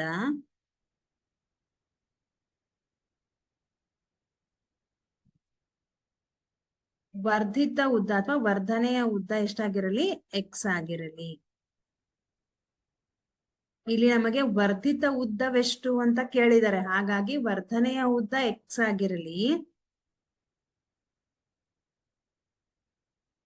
ಓಕೆ, ಅದೇ ತರಹ ಬ್ಯಾಕ್ಟೀರಿಯಾದ ನಿಜವಾದ ಉದ್ದನು ಕೇಳಿದ್ದಾರೆ. ಅದು ಕೂಡ ನಮ್ಗೆ ಗೊತ್ತಿಲ್ಲ, ಅದು ವಾಯ್ ಆಗಿರಲಿ, ಹೌದಾ? ವಾಯ್ ಆಗಿರಲಿ. ಇಲ್ಲಿ ಎಷ್ಟು ನೀವು ವರ್ಧಿಸ್ತೀರಾ ಅಷ್ಟು ಉದ್ದದಲ್ಲಿ ಹೆಚ್ಚಾಗತ್ತೆ. ಅಂದ್ರೆ ಎಷ್ಟು ನೀವು ವರ್ಧಿಸ್ತೀರಾ ಅಷ್ಟು ಬ್ಯಾಕ್ಟೀರಿಯಾದ ಉದ್ದದಲ್ಲಿ ಹೆಚ್ಚಾಗತ್ತೆ. ವರ್ಧನೆ ಹೆಚ್ಚಾದಾಗೆ ಉದ್ದ ಹೆಚ್ಚಾಗತ್ತೆ. ಹಾಗಾದ್ರೆ ಇದು ಯಾವ ಅನುಪಾತದಲ್ಲಿದೆ? ಇದು ನೇರ ಅನುಪಾತದಲ್ಲಿದೆ. ನೇರ ಅನುಪಾತದಲ್ಲಿ ಇದ್ದಾಗ ನಾವೇನಂತ ಹೇಳ್ತೀವಿ, x divided by y is equal to k ಅಂತ ಹೇಳ್ತೀವಿ, ಹೌದಾ? X divided by y is equal to k. ಇವಾಗ ಇಲ್ಲಿ ನಮಗೆ 50,000 ಪಟ್ಟು ವರ್ಧಿಸಿದಾಗ 5 ಸೆಂಟಿಮೀಟರ್ ಉದ್ದವನ್ನ ಹೊಂದಿದೆ ಅಂತ ಕೊಟ್ಟಿದ್ದಾರೆ, ಹೌದಾ? ಮೊದಲನೇ ಕಂಡೀಷನ್ ಅಲ್ಲಿ 5 ಸೆಂಟಿಮೀಟರ್ ಉದ್ದವನ್ನ ಹೊಂದುವುದು ಅಂತ ಕೊಟ್ಟಿದ್ದಾರೆ. ಈಗ ನಾವೇನ್ ಮಾಡೋಣ, ಈ ಎಕ್ಸ್ ಅನ್ನ 5 ಸೆಂಟಿಮೀಟರ್ ಅಂತ ತಗೊಳ್ಳೋಣ. ನಿಜವಾದ ಉದ್ದವನ್ನ ನಾವು ಕಂಡುಹಿಡಿಬೇಕು. ಮೊದಲನೇ ಕಂಡೀಷನ್ ಅಲ್ಲಿ ನಿಜವಾದ ಉದ್ದ ಕೇಳಿದ್ದಾರೆ. ನಿಜವಾದ ಉದ್ದ ನಮಗ್ ಗೊತ್ತಿಲ್ಲ, ಅದನ್ನ ವಾಯ್ ಅಂತ ತಗೊಂಡಿದೀವಿ. ಹಾಗಾದ್ರೆ ವಾಯ್ ಅನ್ನ ಹಾಗೆ ಇಟ್ಕೊಳ್ಳೋಣ. 50,000 ಪಟ್ಟು ಅಂತ ಕೊಟ್ಟಿದಾರಲ್ಲ, ಅದನ್ನ ನಾವು ಕೆ ಅಂತ ತಗೊಳ್ಳೋಣ, ಹೌದಾ? ಇವಾಗ ಈ ವಾಯನ್ನ ಇಲ್ಲಿ ಟ್ರಾನ್ಸ್ಫರ್ ಮಾಡೋಣ. ಈ 50,000ನ ಇಲ್ಲಿ ಟ್ರಾನ್ಸ್ಫರ್ ಮಾಡಿದ್ರೆ ಭಾಗಾಕಾರ ರೂಪದಲ್ಲಿ ಆಗತ್ತೆ. 5 1 0 1 2 3. ಹಾಗಾದ್ರೆ ಎಷ್ಟು ಬಂತು?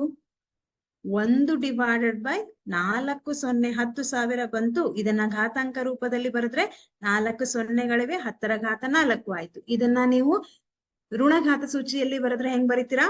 10⁻⁻4 ಅಂತ ಬರಿತೀವಿ, ಹೌದಾ? ಇದು ನಿಮಗ್ ಗೊತ್ತಿದೆ. ಈಗ ನಾವು ನಿಜವಾದ ಉದ್ದ ಎಷ್ಟಾಯ್ತು? 10⁻⁻4 ಹೆಚ್ಚಾಗಿದೆ ಅಂತ ಹೇಳ್ತೀವಿ. ಈಗ ನಾವೇನ್ ಮಾಡೋಣ, ವರ್ಧಿತ ಉದ್ದ ಮತ್ತು ವರ್ಧನೆಗಳು ನೇರ ಅನುಪಾತದಲ್ಲಿದೆ. ಹಾಗಾದ್ರೆ 5/50,000 is equal to x divided by 20,000 ಪಟ್ಟು ವರ್ಧಿಸಿದಾಗ ವರ್ಧಿತ ಉದ್ದ ಕೇಳಿದ್ದಾರೆ. ಹಾಗಾದ್ರೆ ವರ್ಧಿತ ಉದ್ದ ಎಕ್ಸ್ ಆಗಿರಲಿ ಅಂತ ತಗೊಂಡಿದೀವಿ. ಎಷ್ಟು ಪಟ್ಟು ಹೆಚ್ಚಿಸಿದಾಗ? 20,000 ಪಟ್ಟು ಹೆಚ್ಚಿಸಿದಾಗ. ಅದನ್ನ ಹೆಂಗ್ ಬಿಡಿಸ್ತೀವಿ?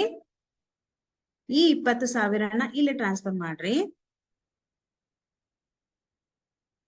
Divided by 50,000 is equal to x. 3 0 3 0 1 0 1 0 5 1 5 1 ಎಷ್ಟಾಯ್ತು?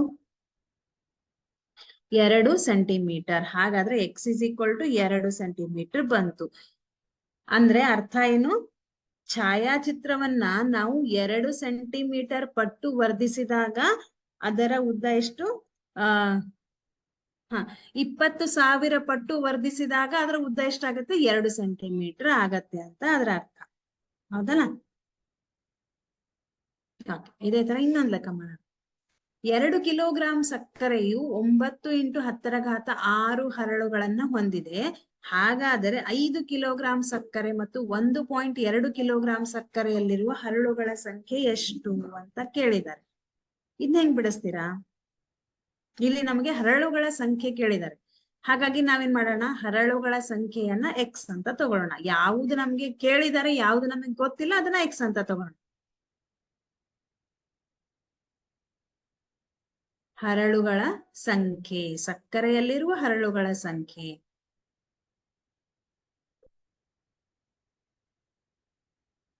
ಹರಳುಗಳ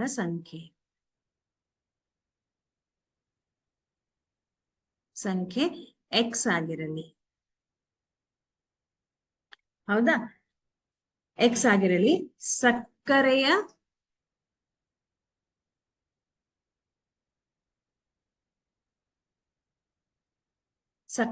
ಇಲ್ಲಿ 2 ಕಿಲೋಗ್ರಾಂ, 1.2 ಕಿಲೋಗ್ರಾಂ, 5.5 ಕಿಲೋಗ್ರಾಂ ಅಂದ್ರೆ ಸಕ್ಕರೆ ತೂಕವನ್ನ ಕೊಟ್ಟಿದ್ದಾರೆ ಅವರು. ಹೌದಾ? ಹಾಗಾಗಿ ಸಕ್ಕರೆಯ ತೂಕವನ್ನ ನಾವೇನ್ ತಗೊಳ್ಳೋಣ? ವಾಯ್ ಅಂತ ತಗೊಳ್ಳೋಣ. ಸಕ್ಕರೆಯ ತೂಕ ವಾಯ್ ಆಗಿರಲಿ. ವಾಯ್ ಆಗಿರಲಿ. ಈಗ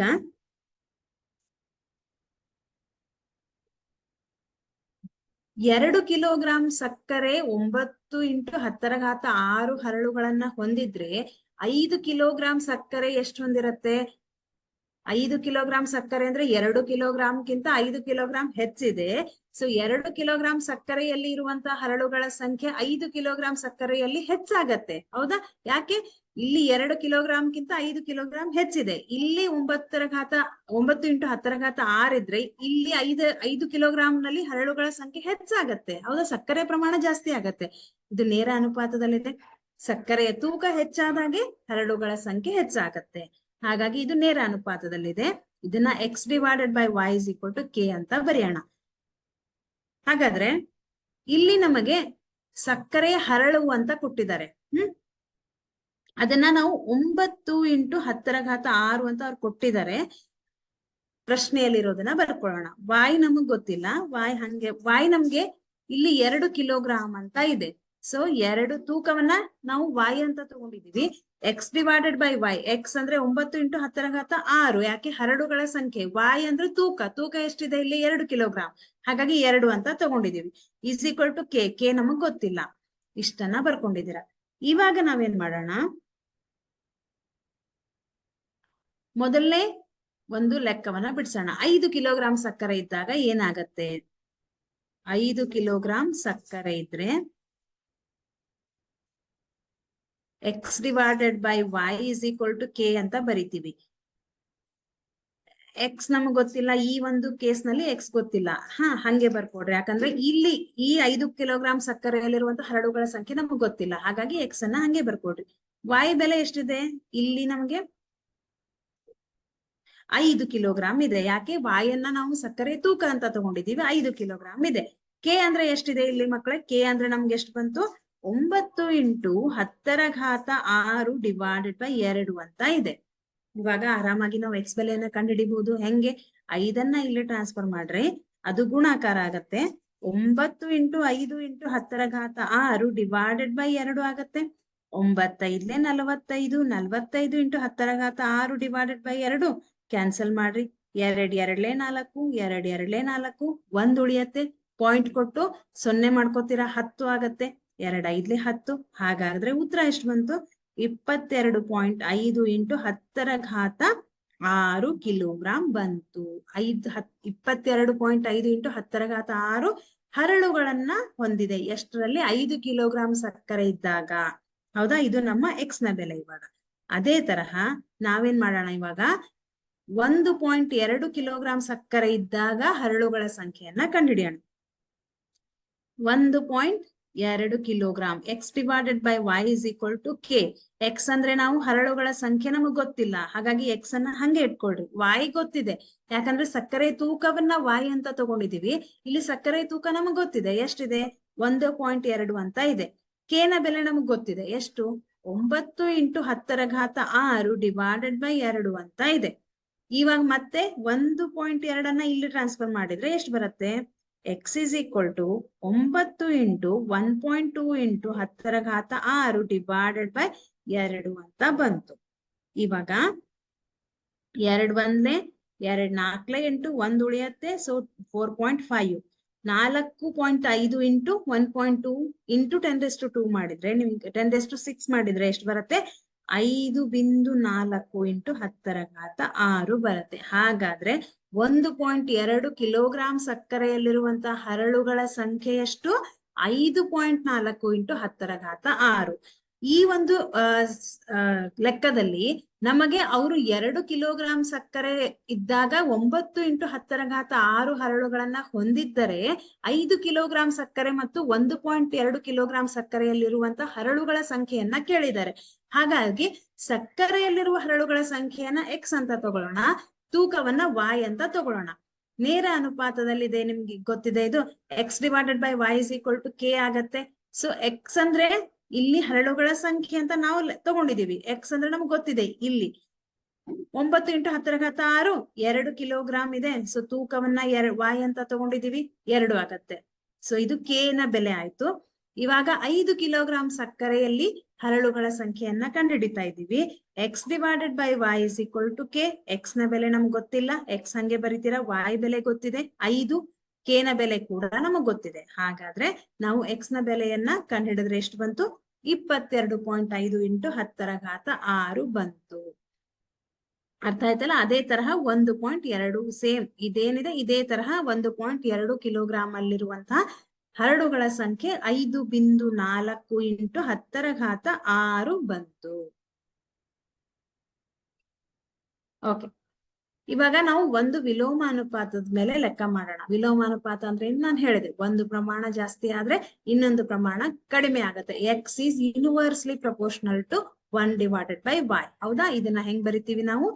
ನೇರ ಅನುಪಾತ ಇದ್ರೆ x is directly proportional to y. ಇದನ್ನ ಡೈರೆಕ್ಟ್ಲಿ ಪ್ರಪೋರ್ಷನಲ್, ನೇರ ಅನುಪಾತ ಅಂತ ಕರಿತೀವಿ. ಹಿಂಗ್ ಬರೆದ್ರೆ inversely proportional. X is inversely proportional to 1 divided by y. 1 divided by y ಅಂದ್ರೆ ಎಕ್ಸ್ ಜಾಸ್ತಿ ಆದ್ರೆ ವೈ ಕಡಿಮೆ ಆಗತ್ತೆ, ಒಂದು ಪ್ರಮಾಣ ಹೆಚ್ಚಾದ್ರೆ ಇನ್ನೊಂದು ಪ್ರಮಾಣ ಕಡಿಮೆ ಆಗತ್ತೆ. ಹೌದಾ? ಅದನ್ನ ಹೆಂಗ್ ಬರಿತೀವಿ? ಇಲ್ಲಿ ನೋಡ್ರಿ, 2 ಪರಿಮಾಣಗಳಾದ ಎಕ್ಸ್ ಮತ್ತು ವೈಗಳು ನೇರ ಅನುಪಾತದಲ್ಲಿದ್ದರೆ ಅಥವಾ ನೇರವಾಗಿ ಬದಲಾಗ್ತಾ ಇದ್ರೆ ಅದನ್ನ ಈ ರೀತಿ ಬರಿತೀವಿ. ಎಕ್ಸ್ ಈಸ್ ಎಕ್ಸ್ ಅನುಪಾತ ವೈ. ಹೌದಾ? X is proportional to y. Directly proportional to y ಅಂದ್ರೆ ನೇರ ಅನುಪಾತ ಅಂತ ಕರಿತೀವಿ. 2 ಪರಿಮಾಣಗಳಾದ ಎಕ್ಸ್ ಮತ್ತು ವೈಗಳು ವಿಲೋಮ ಅನುಪಾತದಲ್ಲಿದ್ದರೆ ಅಥವಾ ವಿಲೋಮವಾಗಿ ಬದಲಾಗ್ತಾ ಇದ್ದರೆ, ಒಂದು ಪ್ರಮಾಣ ಜಾಸ್ತಿ ಇನ್ನೊಂದು ಪ್ರಮಾಣ ಕಡಿಮೆ ಆಗ್ತಾ ಇದ್ರೆ ಅವಾಗ ಏನಂತ ಬರೀತೀರಾ? X is inversely proportional to y. ವಿಲೋಮ ಅನುಪಾತ. ಹೌದಾ? ಈ ರೀತಿ ನಾವು ಬರೆದ್ರೆ ಇದು ವಿಲೋಮ ಅನುಪಾತ ಎಂದು ಬರೆಯಲಾಗುತ್ತದೆ. ಇದನ್ನ ನೆನ್ಪಿಟ್ಕೊಳ್ರಿ ಮಕ್ಕಳೇ. Okay, yes. ಇಲ್ಲಿ ಕೆಲವೊಂದು ಉದಾಹರಣೆ ಇದೆ. ಈ ಉದಾಹರಣೆಗಳು ಯಾವ ಒಂದು ಅನುಪಾತಕ್ಕೆ ಉದಾಹರಣೆಗಳಾಗತ್ತೆ ಅಂತ ನೋಡೋಣ. ಈ ಕೆಳಗಿನವುಗಳಲ್ಲಿ ಯಾವುವು ವಿಲೋಮ ಅನುಪಾತದಲ್ಲಿದೆ ಅಂತ ಹೇಳೋಣ. ಯಾವ್ಯಾವುದು?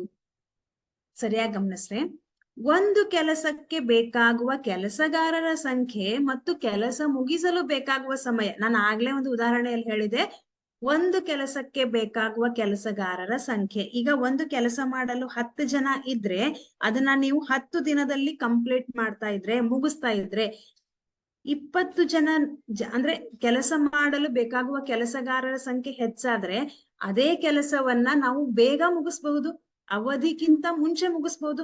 10 ದಿನದಲ್ಲಿ ಮಾಡುವಂತ ಕೆಲಸವನ್ನ 8 ದಿನದಲ್ಲಿ ಮಾಡ್ಬೋದು. ಅಂದ್ರೆ ಇಲ್ಲಿ ಕೆಲಸಗಾರರ ಸಂಖ್ಯೆ ಹೆಚ್ಚಾಯ್ತು ಮತ್ತು ಕೆಲಸವನ್ನು ಮಾಡಿ ಮುಗಿಸುವ ಅವಧಿ ಕಡಿಮೆ ಆಯ್ತು. ಯಾವ ಒಂದು ಅನುಪಾತಕ್ಕೆ ಉದಾಹರಣೆ ಹಾಗಾದ್ರೆ? ಒಂದು ಪ್ರಮಾಣ ಹೆಚ್ಚಾಗ್ತಾ ಇದೆ, ಒಂದು ಪ್ರಮಾಣ ಕಡಿಮೆ ಆಗ್ತಾ ಇದೆ. ಇದು ಯಾವ ಉದಾಹರಣೆ, ಯಾವ ಒಂದು ಅನುಪಾತದಲ್ಲಿದೆ? ಇದು ವಿಲೋಮ ಅನುಪಾತದಲ್ಲಿದೆ, ಹೌದಲ್ಲ? ಓಕೆ. ಒಂದು ಪ್ರಯಾಣಕ್ಕೆ ತೆಗೆದುಕೊಳ್ಳುವ ಸಮಯ ಮತ್ತು ಏಕರೂಪ ಜವದೊಂದಿಗೆ ಚಲಿಸುವ ದೂರ. ಪ್ರಯಾಣಕ್ಕೆ ತೆಗೆದುಕೊಳ್ಳುವ ಸಮಯ ಏಕರೂಪ ಜವ, ಸಮಯ ಕಾನ್ಸ್ಟಂಟ್ ಇದೆ ಮತ್ತು ಜವ ಒಂದೇ ರೀತಿ, ಅಂದ್ರೆ ಸ್ಪೀಡ್ ಒಂದೇ ರೀತಿಯಲ್ಲಿ ಹೋಗ್ತಾ ಇದೆ. ಸಮಯ ಜಾಸ್ತಿ ಆದಾಗೆ ಜವ ಕೂಡ ಒಂದೇ ರೀತಿ. ಇದು ಯಾವ ಒಂದು ಅನುಪಾತಕ್ಕೆ ಉದಾಹರಣೆ? ನೇರ ಅನುಪಾತ. ಇಲ್ಲಿ ವ್ಯವಸಾಯ ಮಾಡಿರುವ ಭೂಮಿಯ ವಿಸ್ತೀರ್ಣ ಮತ್ತು ಬೆಳೆದ ಬೆಳೆ. ಓಕೆ, ಈಗ ಒಬ್ಬ ರೈತ 1 ಎಕರೆಯಲ್ಲಿ ಬೆಳೆದಿರುವಂತಹ ಬೆಳೆಗೂ 2 ಎಕರೆಯಲ್ಲಿ ಬೆಳೆದಿರುವಂತಹ ಬೆಳೆಗೂ ವ್ಯತ್ಯಾಸ ಇದೆ, ಹೌದಾ? ವಿಸ್ತೀರ್ಣ ಹೆಚ್ಚಾದಾಗೆ ಬೆಳೆಯ ಸಂಖ್ಯೆ ಅಥವಾ ಬೆಳೆ ಹೆಚ್ಚಾಗ್ತಾ ಇದೆ.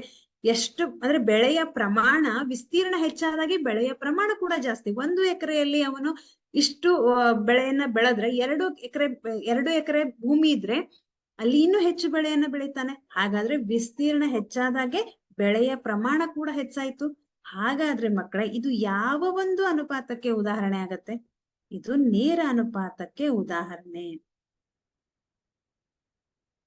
ಹೌದಾ? ಒಂದು ನಿರ್ದಿಷ್ಟ ಪ್ರಯಾಣಕ್ಕೆ ತೆಗೆದುಕೊಳ್ಳುವ ಸಮಯ ಮತ್ತು ವಾಹನದ ಜವ. ಹೇಳ್ರಿ ನೋಡೋಣ. ವಾಹನದ ಜವ ಅಂದ್ರೆ ಸ್ಪೀಡ್ ಜಾಸ್ತಿ ಆದ್ರೆ, ಈಗ ಇಲ್ಲಿ ಎ ಬಿಂದುವಿನಿಂದ ಬಿ ಬಿಂದುವಿಗೆ ನೀವು ಹೋಗ್ಬೇಕಾಗಿದೆ ಅಂತ ತಿಳ್ಕೊಳ್ರಿ. ಅವಾಗ ನೀವು ಏನ್ ಮಾಡ್ತಿರ್ತೀರಾ? ಇಲ್ಲಿಂದ ಇಲ್ಲಿಗೆ ಹೋಗ್ಬೇಕಂತಂದ್ರೆ ನಮಗೆ 1 ಗಂಟೆ ಅವಧಿ ಬೇಕು ಅಂತ ತಿಳ್ಕೊಳ್ರಿ. ಎಷ್ಟು? 60 ಕಿಲೋಮೀಟರ್ ಪ್ರತಿ ಗಂಟೆಗೆ ನೀವು ಹೋಗ್ತಾ ಇದ್ದೀರಾ ಅಂತ ತಿಳ್ಕೊಳ್ರಿ. ಅವಾಗ 1 ಗಂಟೆಗೆ ನೀವು 60 ಕಿಲೋಮೀಟರ್ ಪ್ರತಿ ಗಂಟೆಗೆ ಹೋಗ್ತಾ ಇರ್ತೀರಿ. ಸ್ಪೀಡ್ ಅನ್ನ ಜಾಸ್ತಿ ಮಾಡಿದ್ರೆ ಇನ್ನೂ ಬೇಗ ಹೋಗಿ ಮುಟ್ತೀರಾ, ಹೌದಾ? ಅಂದ್ರೆ ಇಲ್ಲಿ ವಾಹನದ ವೇಗ ಹೆಚ್ಚಾದ್ರೆ ನೀವು ಹೋಗಿ ತಲುಪುವಂತಹ ಸಮಯ ಕಡಿಮೆ ಬೇಕಾಯ್ತು, ವೇಗ ಜಾಸ್ತಿ ಆಯ್ತು, ಸಮಯ ಕಡಿಮೆ ಆಯ್ತು. ಅಂದ್ರೆ ಇದು ಯಾವ ಒಂದು ಉದಾಹರಣೆ ಆಗತ್ತೆ? ಯಾವ ಒಂದು ಅನುಪಾತಕ್ಕೆ ಉದಾಹರಣೆ? ಇದು ವಿಲೋಮ ಅನುಪಾತಕ್ಕೆ ಉದಾಹರಣೆ, ಹೌದಾ? ವಿಲೋಮ ಅನುಪಾತ. ಒಂದು ರಾಷ್ಟ್ರದ ಜನಸಂಖ್ಯೆ ಮತ್ತು ಪ್ರತಿಯೊಬ್ಬನು ಹೊಂದಿರುವ ಭೂಮಿಯ ವಿಸ್ತೀರ್ಣ. ಜನಸಂಖ್ಯೆ ಜಾಸ್ತಿ ಆದ್ರೆ ಅಲ್ಲಿ ಅವನಿಗೆ ಸಿಗಬೇಕಾಗಿರುವಂತಹ ಭೂಮಿ, ಅಥವಾ ಈಗ ಜನಸಂಖ್ಯೆ ಜಾಸ್ತಿ ಆದ್ರೆ ಭೂಮಿಯ ವಿಸ್ತೀರ್ಣ ಏನಾಗತ್ತೆ? ಪ್ರತಿಯೊಬ್ಬರಿಗೂ ಸಿಗುವಂತಹ ಭೂಮಿಯ ವಿಸ್ತೀರ್ಣ ಕಡಿಮೆ ಆಗತ್ತೆ, ಹೌದಾ? ಜನಸಂಖ್ಯೆ ಜಾಸ್ತಿ ಆತಂತಂದ್ರೆ ಅಲ್ಲಿ ವ್ಯವಸಾಯ ಮಾಡಲು ಭೂಮಿ ಕಡಿಮೆ ಸಿಗತ್ತೆ, ಮನೆ ಕಟ್ಟಲು ಭೂಮಿ ಕಡಿಮೆ ಸಿಗತ್ತೆ. ಅಂದ್ರೆ ಒಂದು ರಾಷ್ಟ್ರದ ಜನಸಂಖ್ಯೆ ಹೆಚ್ಚಾಯ್ತು ಮತ್ತು ಪ್ರತಿಯೊಬ್ಬನು ಹೊಂದಿರುವ ಭೂಮಿಯ ವಿಸ್ತೀರ್ಣ ಕಡಿಮೆ ಆಯ್ತು. ಒಂದು ಪ್ರಮಾಣ ಜಾಸ್ತಿ, ಒಂದು ಪ್ರಮಾಣ ಕಡಿಮೆ. ಹಾಗಾದ್ರೆ ಇದು ಯಾವ ಒಂದು ಅನುಪಾತಕ್ಕೆ ಉದಾಹರಣೆ? ಇದು ವಿಲೋಮ ಅನುಪಾತಕ್ಕೆ ಉದಾಹರಣೆ, ಹೌದಾ? ಎಸ್. ಇಲ್ಲಿ ನೋಡ್ರಿ, ಇನ್ನೊಂದು ಲೆಕ್ಕ ಮಾಡೋಣ ವಿಲೋಮ ಅನುಪಾತದ ಮೇಲೆ. ಒಂದು ದೂರದರ್ಶನದಲ್ಲಿನ ಕ್ರೀಡಾ ಕಾರ್ಯಕ್ರಮದಲ್ಲಿ ಬಹುಮಾನದ ಮೊತ್ತವಾದ 1 ಲಕ್ಷ ರೂಪಾಯಿಗಳನ್ನು ವಿಜಯ ಶಾಲೆಗಳಿಗೆ ಸಮವಾಗಿ ಹಂಚಬೇಕಾಗಿದೆ. ಈ ಕೆಳಗಿನ ಕೋಷ್ಟಕವನ್ನು ಪೂರ್ಣಗೊಳಿಸಿ ಮತ್ತು ಪ್ರತಿಯೊಬ್ಬ ವಿಜಯ ಶಾಲೆಗೆ ನೀಡಲಾಗುವ ಬಹುಮಾನದ ಮೊತ್ತವು ವಿಜಯಶಾಲಿಗಳ ಸಂಖ್ಯೆಯೊಂದಿಗೆ ನೇರ ಅಥವಾ ವಿಲೋಮ ಅನುಪಾತದಲ್ಲಿದೆಯೇ ಎಂಬುದನ್ನ ಕಂಡುಹಿಡಿಯಿರಿ ಅಂತ ಹೇಳಿದ್ದಾರೆ. ಇಲ್ಲಿ ಪ್ರತಿಯೊಬ್ಬರಿಗೂ ಅಂದ್ರೆ ಒಟ್ಟು ಬಹುಮಾನದ ಮೊತ್ತ ಎಷ್ಟಿದೆ? 1 ಲಕ್ಷ ರೂಪಾಯಿ ಇದೆ. ಅದನ್ನ ಪ್ರತಿಯೊಬ್ಬ ಎಲ್ಲಾ ವಿಜಯಶಾಲಿಗಳಿಗೂ ಸಮವಾಗಿ ಹಂಚಲಾಗ್ತದೆ ಅಂತ ಹೇಳಿದ್ದಾರೆ, ಹೌದಾ? ವಿಜಯಶಾಲಿಗಳ ಸಂಖ್ಯೆ ಒಬ್ರಿದ್ರೆ 1 ಲಕ್ಷ ಸಿಗತ್ತೆ, ಇಬ್ರಿದ್ರೆ ಅಲ್ಲಿ ಮತ್ತೆ ಹಂಚ್ತೀವಿ ಏನಂತ 50,000 50,000. 4 ಜನ ಇದ್ರೆ ಈ 50,000 ಮತ್ತೆ 1,00,000ದಲ್ಲಿ ನಾವು 4 ಭಾಗ ಮಾಡ್ತೀವಿ. 5 ಜನ ಇದ್ರೆ 1,00,000ದಲ್ಲಿ ನಾವು ಮತ್ತೆ 5 ಭಾಗ ಮಾಡ್ತೀವಿ. ಹೌದಾ? ಅಂದ್ರೆ ವಿಜಯಶಾಲಿಗಳ ಸಂಖ್ಯೆ ಹೆಚ್ಚಿದ ಹಾಗೆ ಬಹುಮಾನದ ಮೊತ್ತ, ಪ್ರತಿಯೊಬ್ಬರಿಗೂ ಸಿಗುವಂತಹ ಬಹುಮಾನದ ಮೊತ್ತ ಕಡಿಮೆ ಆಗ್ತಾ ಹೋಯ್ತು. ಒಬ್ರಿದ್ರೆ 1,00,000 ಸಿಗತ್ತೆ, ಇಬ್ರಿದ್ರೆ 50,000 ಸಿಗತ್ತೆ. ಅದೇ ರೀತಿ ವಿಜಯಶಾಲಿಗಳ ಸಂಖ್ಯೆ ಹೆಚ್ಚುತ್ತಾ ಹೋದ್ರೆ ಅವರಿಗೆ ಸಿಗುವಂತಹ ಬಹುಮಾನದ ಮೊತ್ತ, ಪ್ರತಿಯೊಬ್ಬರಿಗೂ ಸಿಗುವ ಬಹುಮಾನದ ಮೊತ್ತ ಕಡಿಮೆ ಆಗತ್ತೆ. 1,00,000ದಲ್ಲಿನೇ ನಾವು ಡಿವೈಡ್ ಮಾಡ್ತಾ ಹೋಗ್ತೀವಿ. ಹೌದಾ? ಹಾಗಾದ್ರೆ ಇದು ಯಾವ ಒಂದು ಅನುಪಾತದಲ್ಲಿದೆ? ಇದು ವಿಲೋಮ ಅನುಪಾತದಲ್ಲಿದೆ. ಹೌದಾ? ವಿಲೋಮ ಅನುಪಾತದಲ್ಲಿದೆ. ಹಾಗಾದ್ರೆ ಇದನ್ನ ಯಾವ ರೀತಿ ಬಿಡಿಸ್ತೀವಿ?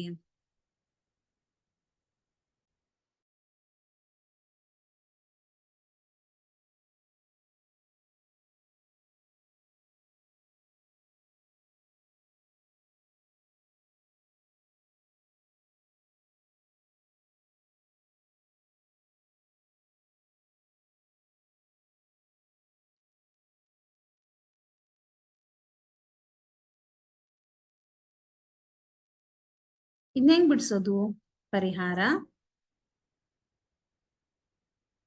ಇಲ್ಲಿ ನಾವೇನ್ ಕಂಡುಹಿಡಿಬೇಕಾಗಿದೆ? ಪ್ರತಿಯೊಬ್ಬ ವಿಜಯಶಾಲಿಗೆ ನೀಡಲಾಗುವ ಬಹುಮಾನದ ಮೊತ್ತ. ಹೌದಾ? ಹಾಗಾಗಿ ನಾವೇನಂತ ಬರ್ಕೊಳ್ಳೋಣ? ಬಹುಮಾನದ ಮೊತ್ತ X ಆಗಿರಲಿ. ಬಹುಮಾನದ ಮೊತ್ತ X ಆಗಿರಲಿ. ಹೌದಾ? ವಿಜಯಶಾಲಿಗಳ ಸಂಖ್ಯೆ ಇದೆ ಅಲ್ಲ, ಬಹುಮಾನದ ಮೊತ್ತ ಯಾರಿಗೆ ಕೊಡ್ತೀವಿ? ವಿಜಯಶಾಲಿಗಳಿಗೆ. ಹಾಗಾದ್ರೆ ನಾವು ವಿಜಯಶಾಲಿಗಳ ಸಂಖ್ಯೆಯನ್ನ ಏನಂತ ತಗೊಳ್ಳೋಣ? Y ಅಂತ ತಗೊಳ್ಳೋಣ. ಹೌದಲ್ಲ? ವಿಜಯಶಾಲಿಗಳ ಸಂಖ್ಯೆ Y ಆಗಿರಲಿ. Y ಆಗಿರಲಿ. ಈಗ ನಾವೇನ್ ಮಾಡ್ಬೇಕು? ಇಲ್ಲಿ ವಿಜಯಶಾಲಿಗಳ ಸಂಖ್ಯೆ ಮತ್ತು ವಿಜಯಶಾಲಿಗಳ ಬಹುಮಾನದ ಮೊತ್ತವನ್ನ ನಾವು ಹೋಲಿಸ್ತಾ ಇದ್ದೀವಿ. ಹೌದಾ? ಅನುಪಾತ ಅಂದ್ರೆ ಹೋಲಿಸೋದು. ಒಬ್ಬ ವಿದ್ಯಾರ್ಥಿ ಅಂದ್ರೆ ಒಬ್ಬ ವಿಜಯಶಾಲಿ ಇದ್ದಾಗ 1 × 1,00,000 ರೂಪಾಯಿ ಇದ್ದಾಗ ಎಷ್ಟು ಬಂತು? ಅವನಿಗೆ 1,00,000 ರೂಪಾಯಿ ಬಂತು.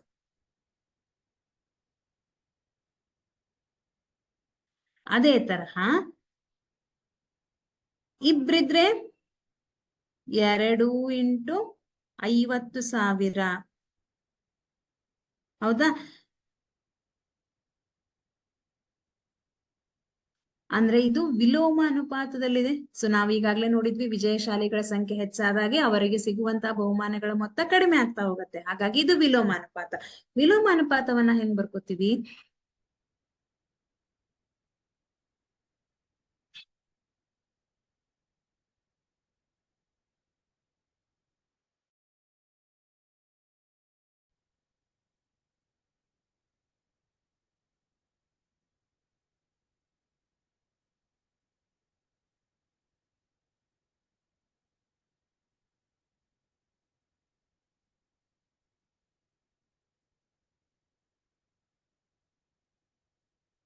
XY = K ಅಂತ ಬರಿತೀವಿ. ಹೌದಾ? ಇಲ್ಲಿ K ಅನ್ನೋದೇನು? ಸ್ಥಿರಾಂಕ. ಸ್ಥಿರಾಂಕ ಯಾವ್ದು ಸ್ಥಿರವಾಗಿದೆ? ಇಲ್ಲಿ 1,00,000 ರೂಪಾಯಿ ಸ್ಥಿರವಾಗಿದೆ. ಅದರಲ್ಲಿನೇ ನಾವು ಭಾಗ ಮಾಡ್ತೀವಿ. ಹಾಗಾಗಿ ಸ್ಥಿರವಾಗಿರೋದು ಯಾವುದು? 1,00,000 ರೂಪಾಯಿ. K ಬೆಲೆ ಏನಾಯ್ತು ಇವಾಗ? 1,00,000 ರೂಪಾಯಿ. ನಾವೇನ್ ಮಾಡೋಣ? ಪ್ರತಿಯೊಬ್ಬ ವಿಜಯಶಾಲಿಯ ಸಂಖ್ಯೆ ಒಬ್ನ ಇದ್ದಾಗ ಎಷ್ಟು ಸಿಗತ್ತೆ, ಇಬ್ರಿದ್ದಾಗ ಎಷ್ಟು ಸಿಗತ್ತೆ ನೋಡ್ತಾ ಹೋಗೋಣ. X × 1 = 1,00,000 ರೂಪಾಯಿ ಇದ್ರೆ ಏನಾಗತ್ತೆ? X ನ ಬೆಲೆ ಈ 1ಅನ್ನ ನೀವು ಇಲ್ಲಿ ಟ್ರಾನ್ಸ್ಫರ್ ಮಾಡಿದ್ರೆ ಅದು /1 ಆಗತ್ತೆ. ಹಾಗಾಗಿ X = 1,00,000 ರೂಪಾಯಿ ಬಂತು. ಅದೇ ತರಹ ಇಬ್ರಿದ್ದಾಗ ಏನಾಗತ್ತೆ? X × Y. Y ಅಂತಂದ್ರೆ ವಿಜಯಶಾಲಿಗಳ ಸಂಖ್ಯೆ. ಓಕೆ, ಬಹುಮಾನದ ಮೊತ್ತ X × ವಿಜಯಶಾಲಿಗಳ ಸಂಖ್ಯೆ ಇಬ್ರಿದ್ದಾಗ ನೋಡ್ತಾ ಇದ್ದೀವಿ. ಎಷ್ಟು ರೂಪಾಯಿಗೆ? 1,00,000 ರೂಪಾಯಿಗೆ. 1,00,000 ರೂಪಾಯಿ / ಇಬ್ರು ಎಷ್ಟು ಬಂತಿದು? 2 × 5 = 10, 50,000 ಬಂತು. ಅದೇ ತರಹ 3 ಜನ ಇದ್ರೆ X × 3 = ಮತ್ತೆ 1,00,000 ರೂಪಾಯಿಗೆ ನೋಡ್ತಾ ಇದ್ದೀವಿ. ಎಕ್ಸ್ ಇಸ್ ಈಕ್ವಲ್ ಟು 3 ಇಲ್ಲಿ ಟ್ರಾನ್ಸ್ಫರ್ ಮಾಡ್ರಿ. 1,00,000 ರೂಪಾಯಿ ಡಿವೈಡೆಡ್ ಬೈ 3 ಆಗತ್ತೆ. ಎಷ್ಟು ಬಂತು ನಿಮ್ಗೆ? ಇದು 3 ಇಲ್ಲ, 4 ಇದೆ. 4 ಜನ ವಿಜಯಶಾಲಿಗಳಿದ್ದಾರೆ ಇಲ್ಲಿ. 4, 2, 4 1 4 2 8, 2 ಉಳಿತು 4 5 20. ಹಾಗಾಗಿ ಎಕ್ಸ್ ಇಸ್ ಈಕ್ವಲ್ ಟು 25,000 ಬಂತು. 4 ಜನ ಇದ್ದಾಗ 25,000 ರೂಪಾಯಿ. 5 ಜನ ಇದ್ರೆ ಏನಾಗತ್ತೆ? X into 5 is equal to 1,00,000 ರೂಪಾಯಿ. ಹೌದಾ? ಎಕ್ಸ್ ಇಸ್ ಈಕ್ವಲ್ ಟು 1,00,000 ರೂಪಾಯಿ ಡಿವೈಡೆಡ್ ಬೈ 5 ಮಾಡಿದ್ರೆ ನಿಮ್ಗೆ ಎಷ್ಟು ಬರುತ್ತೆ ಮಕ್ಕಳೇ? 20,000 ರೂಪಾಯಿ. ಹೌದಾ? ಎಕ್ಸ್ ನ ಬೆಲೆ ಎಷ್ಟು ಬಂತು?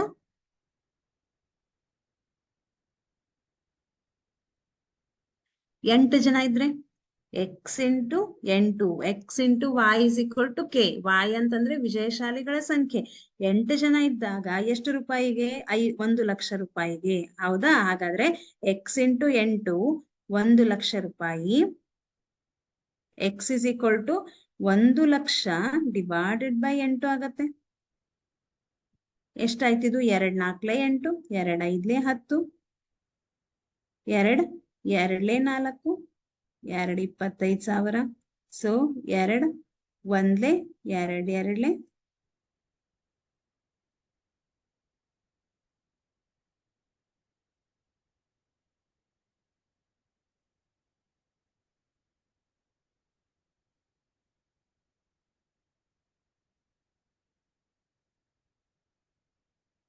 10 ಜನಕ್ಕಿದ್ರೆ x into 10 is equal to 1,00,000 ರೂಪಾಯಿ. X is equal to 1,00,000 divided by 10 ಮಾಡ್ತೀರಾ? 1 0 1 0 ಕ್ಯಾನ್ಸಲ್ ಆಯ್ತು. ಎಷ್ಟು ಉಳಿತು?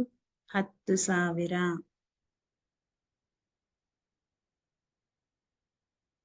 ಅದೇ ತರ 20 ಇದ್ರೆ x into 20 is equal to 1,00,000.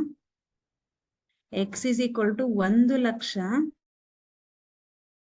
Divided by 20. 0 0 cancel ಆಯ್ತು. 2 5 10, 5,000 ಬಂತು. ಹಾಗಾದ್ರೆ ವಿಜಯಶಾಲಿಗಳ ಸಂಖ್ಯೆ ಹೆಚ್ಚಾಗ್ತಾ ಹೋದಾಗೆ ಪ್ರತಿ ವಿಜಯಶಾಲಿಗೆ ಸಿಗುವಂತಹ ಮೊತ್ತ ಕಡಿಮೆ ಆಗ್ತಾ ಹೋಯ್ತು. ಇದು ವಿಲೋಮಾನುಪಾತದಲ್ಲಿದೆ. ಓಕೆ, ಇದೇ ತರಹ ನಾವು ಇನ್ನೊಂದು ಲೆಕ್ಕವನ್ನ ಬಿಡಿಸೋಣ. ಒಂದು ಪೊಟ್ಟಣದಲ್ಲಿರುವ ಮಿಠಾಯಿಯನ್ನ 24 ಮಕ್ಕಳಿಗೆ ಹಂಚಿದಾಗ ಪ್ರತಿಯೊಬ್ಬರಿಗೂ 5 ಮಿಠಾಯಿ ಸಿಗತ್ತೆ. ಅರ್ಥ ಮಾಡ್ಕೊಳ್ರಿ. ಒಂದು ಪೊಟ್ಟಣ ಅಂತಂದ್ರೆ ಒಂದ್ ಪ್ಯಾಕ್ ಇದೆ, ಒಂದ್ ಚಾಕ್ಲೇಟ್ ಅಥವಾ ಯಾವ್ದೋ ಒಂದು ಸ್ವೀಟ್ ಬಾಕ್ಸ್ ಇದೆ. ಅದನ್ನ 24 ಮಕ್ಕಳಿಗೆ ಹಂಚಿದಾಗ ಪ್ರತಿಯೊಬ್ಬರಿಗೂ 24 ಜನ ಇದ್ದಾರೆ. ಅದನ್ನ ಹಂಚಿದಾಗ ಪ್ರತಿಯೊಬ್ಬರಿಗೂ 5 ಮಿಠಾಯಿ ಸಿಗತ್ತೆ. ಮಕ್ಕಳ ಸಂಖ್ಯೆಯನ್ನ 4 ಕಡಿಮೆ ಮಾಡಿದಾಗ ಪ್ರತಿಯೊಬ್ಬರಿಗೆ ಸಿಗುವ ಮಿಠಾಯಿ ಸಂಖ್ಯೆಗಳು ಎಷ್ಟು? ಹೆಂಗ್ ಮಾಡೋದು ಇದನ್ನ? ಇಲ್ಲಿ ಮಕ್ಕಳ ಸಂಖ್ಯೆ 24 ಇದ್ದಾಗ ಪ್ರತಿಯೊಬ್ಬರಿಗೂ 5 ಮಿಠಾಯಿ ಸಿಗತ್ತೆ. 4 ಮಕ್ಕಳು ಕಡಿಮೆ ಆದ್ರೆ ಪ್ರತಿಯೊಬ್ಬರಿಗೂ ಸಿಗುವ ಮಿಠಾಯಿ ಅಂದ್ರೆ ಪ್ರತಿಯೊಬ್ಬರಿಗೂ ಸಿಗುವಂತಹ ಮಿಠಾಯಿ ಸಂಖ್ಯೆ ಏನಾಗತ್ತೆ? ಹೆಚ್ಚಾಗತ್ತೆ.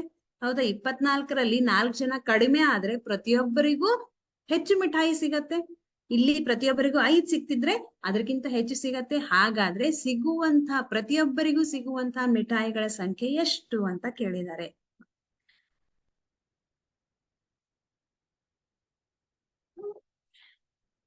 ಮಕ್ಕಳ ಸಂಖ್ಯೆ ನಾವೇನ್ ಮಾಡೋಣ? ಎಕ್ಸ್ ಆಗಿರಲಿ. ಮಕ್ಕಳ ಸಂಖ್ಯೆ ಎಕ್ಸ್ ಆಗಿರಲಿ. ಹೌದಾ? ಪ್ರತಿಯೊಬ್ಬರಿಗೂ ಸಿಗುವ ಮಿಠಾಯಿಗಳ ಸಂಖ್ಯೆ ಏನ್ ಮಾಡೋಣ? y ಆಗಿರಲಿ. ಪ್ರತಿಯೊಬ್ಬರಿಗೂ ಸಿಗುವ ಮಿಠಾಯಿಗಳ ಸಂಖ್ಯೆ y ಆಗಿರಲಿ.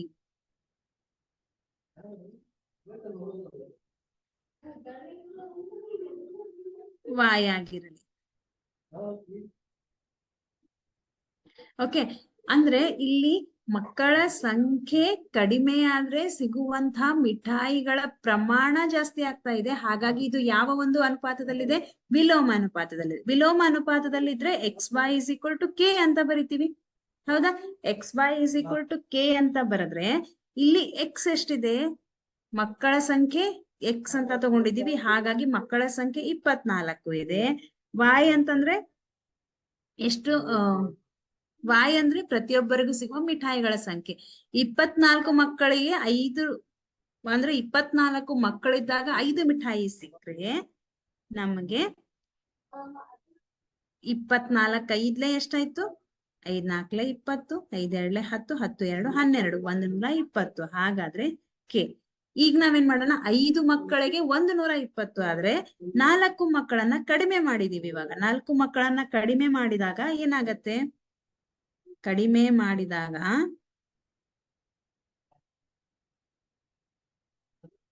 24 ಮೈನಸ್ 4 ಮಾಡಿದ್ರೆ 20 ಬಂತು.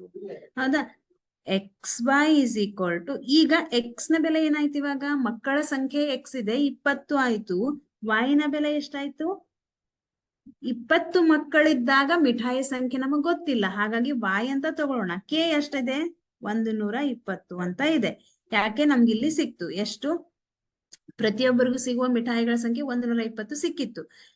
ಈ Y is equal to 120 divided by 20. 0 0 cancel ಮಾಡ್ರಿ, 2 6 Y ಇಸ್ ಈಕ್ವಲ್ ಟು 6. ಹಾಗಾದ್ರೆ 24 ಮಕ್ಕಳಿಗೆ 5 ಮಿಠಾಯಿ ಸಿಕ್ಕ್ರೆ, 24 ಮಕ್ಕಳಿದ್ದಾಗ ಪ್ರತಿಯೊಬ್ಬರಿಗೂ 5 ಮಿಠಾಯಿ ಸಿಕ್ಕ್ರೆ, 4 ಮಕ್ಕಳು ಕಡಿಮೆ ಆದಾಗ ಪ್ರತಿಯೊಬ್ಬರಿಗೂ ಎಷ್ಟು ಮಿಠಾಯಿಗಳು ಸಿಗತ್ತೆ? ಹಾಗಾದ್ರೆ 6 ಮಿಠಾಯಿಗಳು ಸಿಗತ್ತೆ. ಹೌದಾ? ಅರ್ಥ ಆಯ್ತಾ ಮಕ್ಕಳೇ? ಓಕೆ. ಇದೇ ತರಹ ನಾವು ವಿಲೋಮ ಅನುಪಾತವನ್ನ ನಾವು ಲೆಕ್ಕ ಮಾಡ್ತೀವಿ. ಇಲ್ಲಿ ನಾವು ಒಂದು ಗಮನಿಸಬೇಕಾದ ಅಂಶ, ವಿಲೋಮ ಅನುಪಾತ, ಇಲ್ಲಿ ನಾವು ನೇರ ಅನುಪಾತದಲ್ಲಿ x divided by y is equal to k ಅಂತ ಬರ್ಕೊಂಡಿದ್ವಿ. ವಿಲೋಮ ಅನುಪಾತದಲ್ಲಿ XY is equal to k ಅಂತ ಬರಿತೀವಿ. ಇದೇ ಒಂದು ವ್ಯತ್ಯಾಸ. ಓಕೆ, ಹಾಗಾದ್ರೆ ಇಲ್ಲಿವರೆಗೂ ನಿಮ್ಗೆ ಅರ್ಥ ಆಯ್ತು ಅಂತ ಅನ್ಕೋತೀನಿ. ಸ್ಟಾಪ್ ಮಾಡೋಣ ಹಾಗಾದ್ರೆ. ಮತ್ತೆ ನಾವು ಮುಂದಿನ ತರಗತಿಯಲ್ಲಿ ಮತ್ತೊಂದು ಅಧ್ಯಾಯವನ್ನ ನೋಡೋಣ. Okay, thank you.